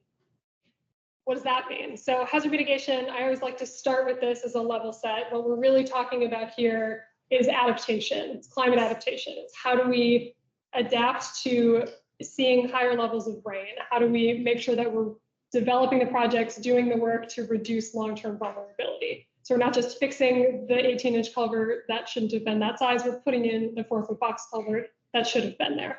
Or we're doing a buyout. Now this structure is gone. The next time a flood comes in, the river can come up and access its floodplain and nothing bad happens because the house isn't there anymore. So really, we're talking about those long-term complete solutions to adapt our climate to reduce future risk. So I'm going to mostly talk about grants, but I want to start on the planning side to say that we have a state hazard mitigation plan that we update every 5 years. It's a requirement to access any of our FEMA dollars that we send to the state to do this work.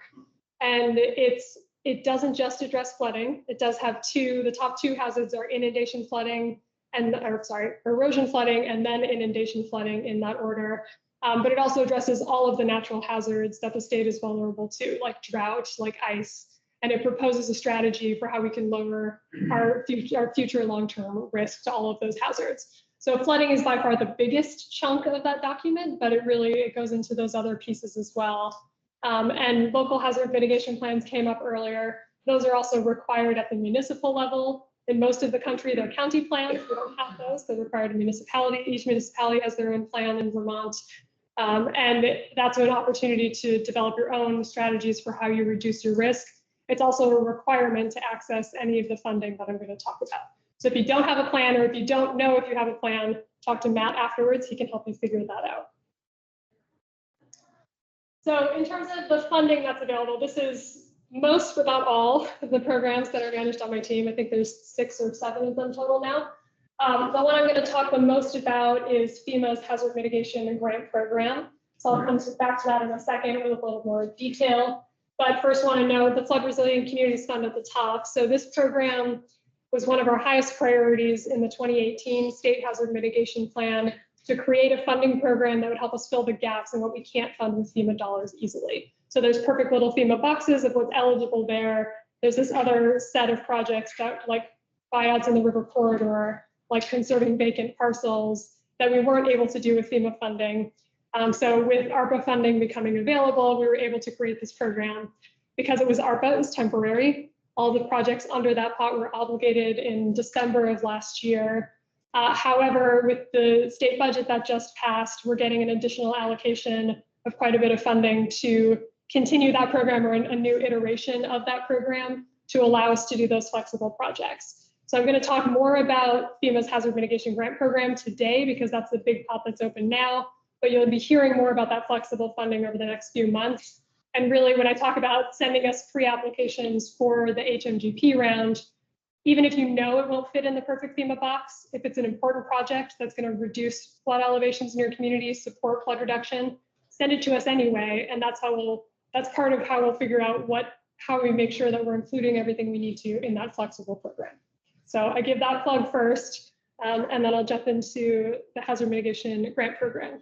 So this program is funding that follows disasters in the state. So whenever we have a federally declared disaster, we get an allocation based on the scale of that disaster to do future risk reduction, not where it flooded necessarily. It could be anywhere in the state. It doesn't have to be tied to the flood. It doesn't even have to be a flood project. We can do some utility resilience or other things as well. But that's the funding mechanism for it. So for context, Tropical Storm Irene, in this program, we had 34 million. We're anticipating 80 to 90 million now. So it's significantly more funding than we have ever had to do this work.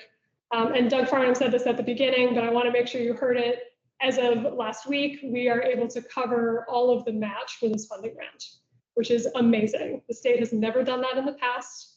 We have enough funding to not only cover all of that match for every project under this funding round, but on top of that, have that flexible pot to do what we need to do that doesn't fit FEMA's boxes. So very excited about the budget. Thank you, Doug, for pushing all of that and getting that through.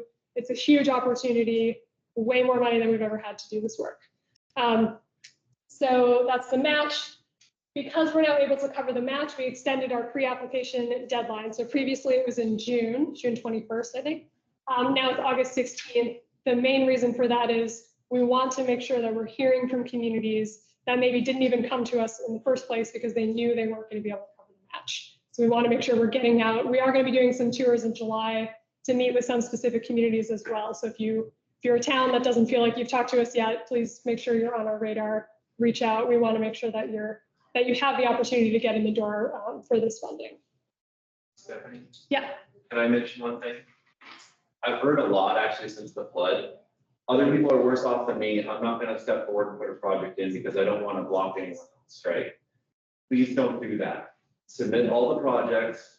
We'll rank them and score them, and the prioritization process will take care of that for you. But please don't hesitate to put these projects on, even if it's from a community that wasn't directly flooded. We want to have the full list of projects, and we want to make sure that we can submit the full portfolio to FEMA and draw down all of that funding, because we're not guaranteed all that money. We need to get it. Oh no. Oh no. And the other piece I'll say, thank you, Doug, on the pre-application form is that it's incredibly basic. We're just looking for, I'm from this town, here's the project, here's what I have, here's what I don't have. And then we're using that to prioritize our technical support to develop full applications by the end of this year. So You don't have to have all the answers. You have to know what the project is if you want to fill that out, but we're using that to then prioritize. So we have, on this slide, it talks about the benefit cost analysis, which is one of the requirements. We have a full-time consultant on board that's just doing benefit cost analyses. So usually that's the piece that people wouldn't have thought about. You wouldn't need it for other projects. We're going to be able to help a lot of communities with that process. Yes, go ahead. From Marshfield, and that we have serious problems with our town hall still taking on water. Probably gonna flood with the next storm. At what stage does the project need to be to apply for a hazard mitigation grant? We actually have a select board meeting this afternoon to talk about issuing an RFP for a scoping study. I'm not sure. I heard today about a lot of programs that do investigations and modeling and all of that. We're trying to go it alone because we're getting so much community pressure to solve the problem now. But I don't know, in your opinion, should we do a scoping study ahead of time and pay for that ourselves, or should we rely on one of the federal programs or your grants? Yep, so I'll give you a couple of, your two main options through this program if you don't already have a project that's fully designed and ready to go. So the two options are a phased project. So if you have a little, like a conceptual design, but you don't really have a full picture of what you need, you can submit it as a phased project. And so you submit the application for the full design and implementation, but FEMA awards phase 1 first to finish designs, to do any environmental review, to get the full application ready. And then you submit a full application and they'll review it under the same grant. So it sets aside the construction funding for you as one project. So you could do a phased approach if you have some initial information. That's one option. That's the lowest liability option for a community. The other option, which includes some liability, is to do what's called pre-award cost. So if you hire an engineer and you develop designs for any of the pieces that are required to have a full application, you can then include that in your grant application as a pre-award cost, as long as you didn't use federal funding to pay for it in the first place.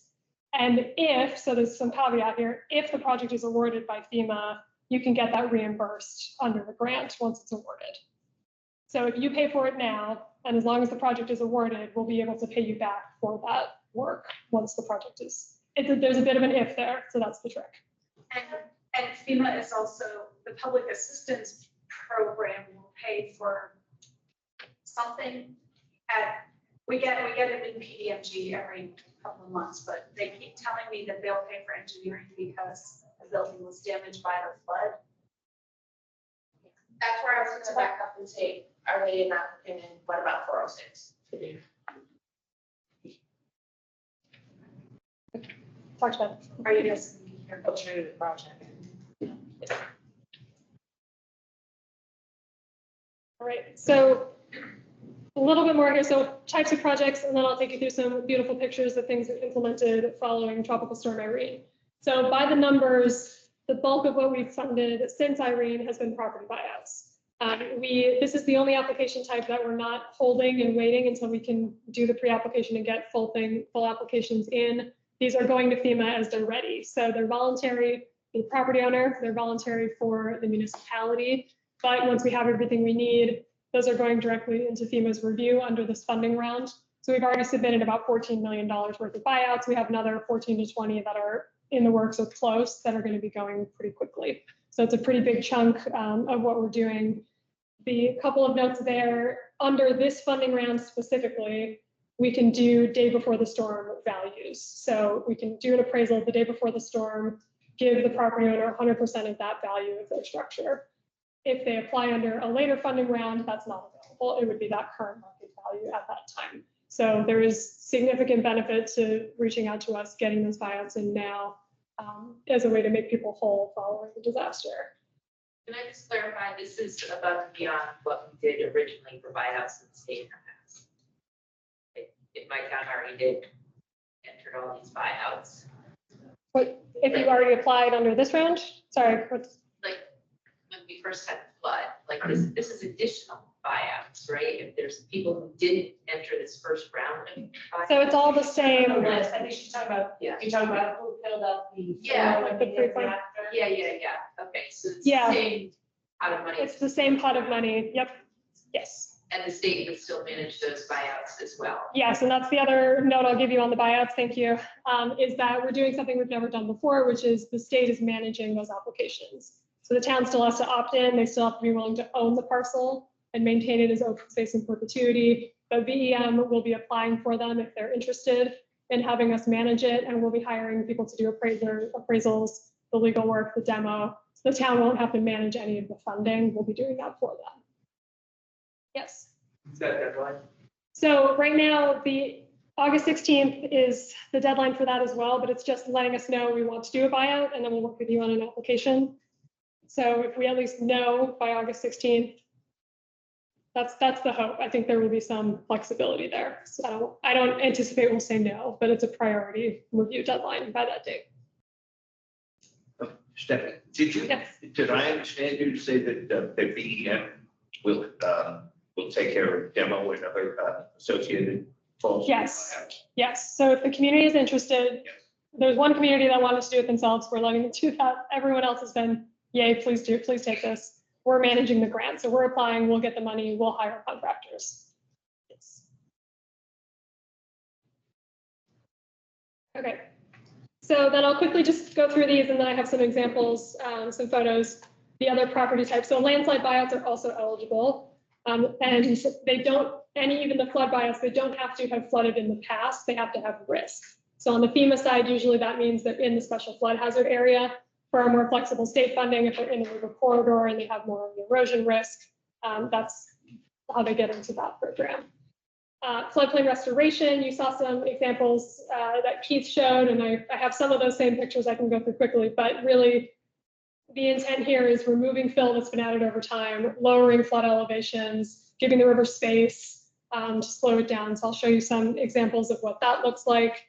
We can also do infrastructure improvements like culvert upsizing, bridge upsizing, road relocations, or other road resilience projects. Structural elevations, that's generally property like in residence, where we're lifting them up so that they're above the floodplain, which if they have that inundation flood risk will make sense. If they have an erosion flood risk, might not make sense. So depending on the location, a structural elevation could be an option. And also floodproofing projects. So municipal buildings, businesses who can do floodproofing work. Local plan development updates, and then other planning and scoping activities are eligible as well. So a couple of pictures. Northfields, I'll give you as my first example here. Excuse me, was hit very, very heavily during Irene. And they really, this is an example of a community that really leaned in on property buyouts. So everything in black, all the numbers in black are individual property buyouts. There's 2 white parcels because it's voluntary. One of those we're working on purchasing now because they do want to own. But the community took this as an opportunity to not only do those buyouts, but to do a floodplain restoration project, to remove fill that had been added over time, to create this beautiful community park that allows for river access, and lowered flood elevations in the surrounding neighborhood during the flood. So this is an example of not just individual piecemeal buyouts. We're trying to think collectively about, if we purchase this area, can we use that as a way to lower flood elevations, retain the housing that we desperately need next to that, but create this beautiful community asset instead of having blighted properties sitting in this area. So you saw these with Keith, so I won't go too far into them, but again, examples of really large floodplain restoration projects that are on the Whetstone Brook upstream of Brattleboro. We're giving the river space where we can before it gets into the community where the river is much more incised and it can't spread out. So how do we give the river space, slow it down before it gets into our downtowns? So that's Melrose Terrace, which you heard about, which was completed in the summer of 2022, and then there was a flood in December. So you can see from the snow line that the water came up, accessed, and nothing bad happened. And then 250 Burge, you saw a little bit about earlier as well. An infrastructure project, so part of what I want to push you guys to think about is what are those really big projects that we haven't had enough funding to do in the past that we can do now? And how do we get to those projects? This is an example in Brandon following Tropical Storm Irene. So Brandon was hit very hard in Tropical Storm Irene. The Neshobe River comes down from the top here and went straight through downtown this way. And following that event, we were able to put in this large overflow culvert, which most of the time is completely empty, nothing in it. You can't even see it from downtown unless you lean over the edge of the railing. But when the river comes up, it gives the river space to go underneath the community instead of over it. So it's been an incredibly successful project multiple times, reducing risk in this community. And then one last example of an infrastructure project. So you can see in the top corner, the trail bridge. This is in Cambridge. This is the original trail bridge. The abutments are pushing into the river. The bridge is very low. It was causing a lot of flood risk in this area. We were able to put in a much larger span bridge, remove a bunch of fill, and lower flood elevations in Jeffersonville. So another really big, impactful, expensive project, but we have the space to do that type of thing now. And I will stop there, but happy to answer questions. And I think Rebecca would take some more questions too if we have a few minutes. Yes. Stephanie, I don't want this to get complicated, so we can talk offline if we need to, but I'm curious more about the pre-application and how much engineering should be done, and if you have a big idea that you don't know what the solution is. Can you do scoping? Like, how would that work? Yeah, so we can't do a full scoping under this round now because FEMA requires that you submit a full application under the same round, and we just don't have enough time anymore. So there are some communities that we're working with the VEM scoping assessment that were some of the hardest hit communities that will be helping them develop projects. But I would submit the form anyway. What we're hoping to do is get to as many phased projects as we can. So if we can just get enough to make it a phased project so that we can move forward with it, if we know it's going to be an important project, submit it and we'll take a look and see if we can get there. Yes. About a month ago in the legislature, we passed a bill to enhance A&R's corridor staff by about 14 or 15 full-time employees. How does that new staff relate to the efforts which are in the municipalities? What's anticipated there? It was sold as, a great solution. I think the concept's good, but how's it affecting the town? Question. We'll find out. No. So there was a bunch of positions. I think there's 5 that are going to dam safety. I think there's 1 or 2 that are going to wetlands, and then 5 that are going to be in rivers for right now. I think that's all that's been fully funded at this point. So this is S213. I heard today is Act 121, named the Flood Safety Act. So in there's a lot in there, specifically for rivers and floodplains. Well, I can answer that part, I think, for you. There's three things that really touched on rivers and floodplains and river corridors. One was to work on a process leading to a statewide river corridor permitting program. Right now, I had that picture up of maybe about 40 or 50 towns that have local municipal river corridor regulations. This would then be the agency administrating a river corridor permit statewide. So we would be permitting things in river corridors across the state, but there would be delegation there. So for towns that have existing river corridor regulations or towns that would want to do it, they'd be able to be delegated that work. Second piece is statewide minimum floodplain standard. So right now, in testimony, I said every time we work with a community, the first step we have to do is say, okay, what's your regulations? Which town are you in? And so every town has separate regulations and every town has a different standard. Some of them kind of rhyme with each other because they may be in one regional planning region or kind of a certain era, but every single town has different standards. This would create a uniform minimum kind of like bottom starting point so that a majority of towns would then have would have very similar flood regulations as a starting point. So what we would do in that rule, we're being tasked with going through rulemaking, I think with the rule going effective of January 1, 2026. And we're trying, that's a really quick timeline. We're trying to line it up because we're working with regional planning commissions across the state right now to help towns update floodplain bylaws for the new FEMA maps that are coming. And so the hope is that that would help to standardize this process. RPCs are already working with towns on thinking about and kind of gearing them up for flood bylaws. So that way, this would be coordinated with that to say, okay, we're gonna adopt flood bylaws. This is the new state minimum standard. This is so that it helps to simplify that process for the towns, the RPCs, and state, and make sure all of our towns are compliant with FEMA's minimum regulations when new maps come out. The third piece is a commission to explore and look at the role of the state floodplain office in state floodplain permitting. So basically, in testimony, I think there was interest in like just the state takes over all floodplain permitting. Well, like in floodplains, all development needs to be permitted. That's like all development, like a mailbox, a raised bed. And so we had concerns with the capacity to even approach doing that.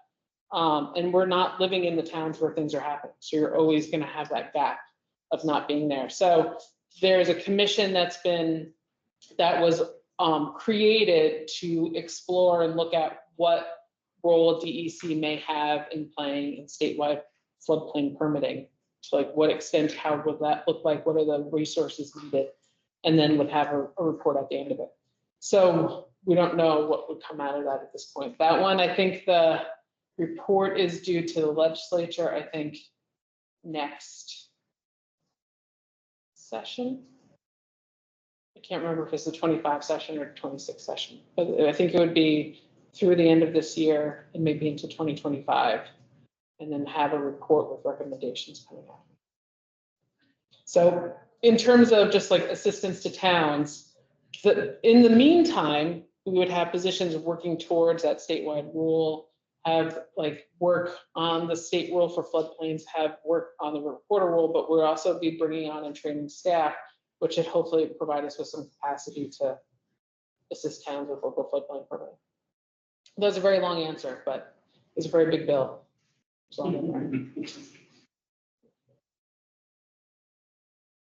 Yes. I'm wondering if either of your programs have worked with drinking water or wastewater facilities that are located in floodplains, like either in the past completed hazard mitigation projects or looking now after last summer's flooding. Yes. In the past, we've worked with one of the consultants who does a lot of wastewater treatment facilities in the state. We've worked with them several times in different towns. Waterbury did work maybe a decade ago or so to upgrade parts of their facility. Like we've worked with towns to help them for the permitting for just like the regular state revolving fund type of work. But after last summer, I kind of think of them as the three communities. There's Ludlow, Hardwick, and Johnson, which their facilities were basically substantially damaged. Johnson had 7+ feet of water, Hardwick somewhere around the same, like Ludlow is in the FEMA floodway. They had just gone through some upgrades a couple of years ago, 3 or 4 years ago. All of them saw flood heights, foot and a half above 500-year flood event. So we're working with them. The Army Corps is also assisting. But those three communities are working through public assistance funding. So that was a little bit to some of the question about public buildings and public facilities for reimbursements. They're called like alternative projects to look at, do we relocate some or all of this function to another place within the community? So it's kind of a very big complex project going on with those where they're actually looking at relocation. So it's kind of like you could take probably like smaller steps of like dry flood proofing some of the buildings to a higher level, like smaller pieces like that of a facility that maybe hasn't recently experienced flooding or is not as deeply in the floodplain, or like in those cases, they were significantly flooded and we're trying to work with them to relocate some or all of those functions. I think I covered it. I mean, so other resilience improvements would be eligible. So if it's flood proofing projects, we could apply for those under our funding. So the three big ones that's happening through the public assistance program, but is eligible under the hazard mitigation grant program as well. Yes. Stephanie, you mentioned briefly the flood resilient communities fund, and it sounds like the state is, because the ARPA dollars are going away, that the state is sunsetting that program, replacing it with other initiatives. Could you expand on that? Yeah, so that program was very specific to what was eligible under ARPA. Their S310 just passed and was signed off on. That creates a new program, which is the, now we're going to get it, Climate Resilience and Disaster Mitigation Fund. There we go. Climate Resilience and Disaster Mitigation Fund. I need to figure out how to make that fewer words, I think. So that, it created that program. The flexible funding that we have right now isn't directly tied to that program necessarily in the statute and with the funding allocation. So we have to, what I'm trying to sort out is how we brand this going forward. So over the next few months, when we get that funding and announce it, it will be a little more clear. But that's the next phase of that program, which will be broader than what we were able to do under the Flood Resilient Communities Fund. Yes, Keith. As far as the buyout process, you showed it in Northfield, will those, when those homes go through, will they automatically do that, like floodplain reconnection if that's available, or do they need to apply for additional funding? Great question. So it's, what we're hoping to do is with some of the communities where we know we're doing a series of buyouts, so this is something Berry City in particular has been very interested in since the beginning.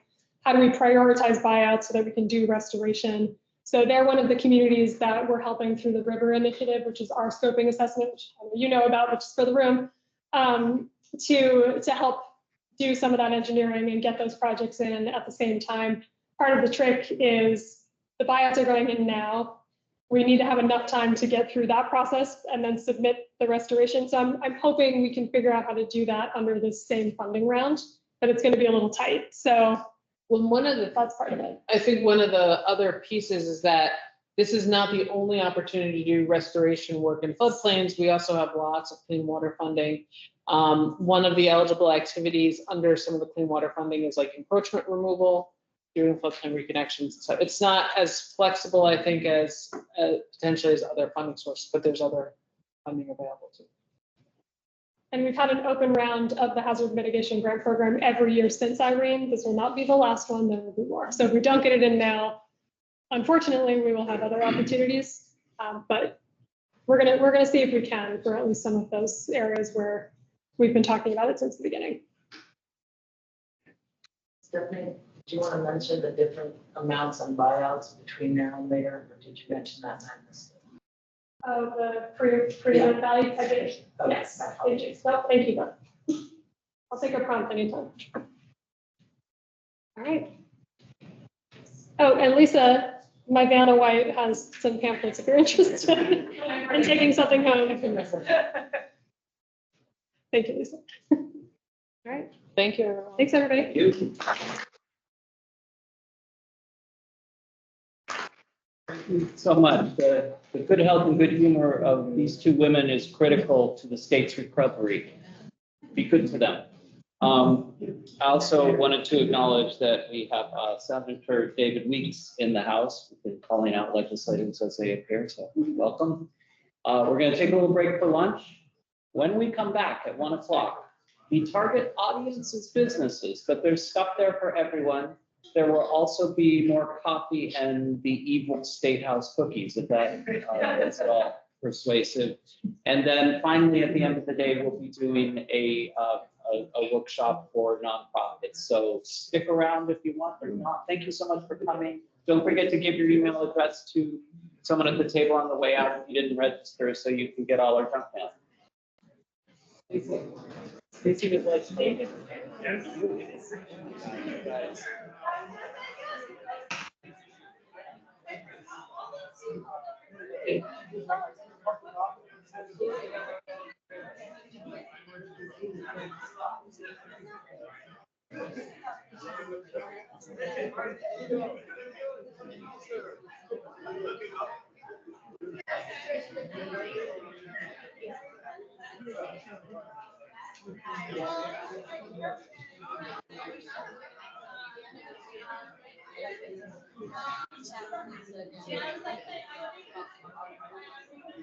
Yes.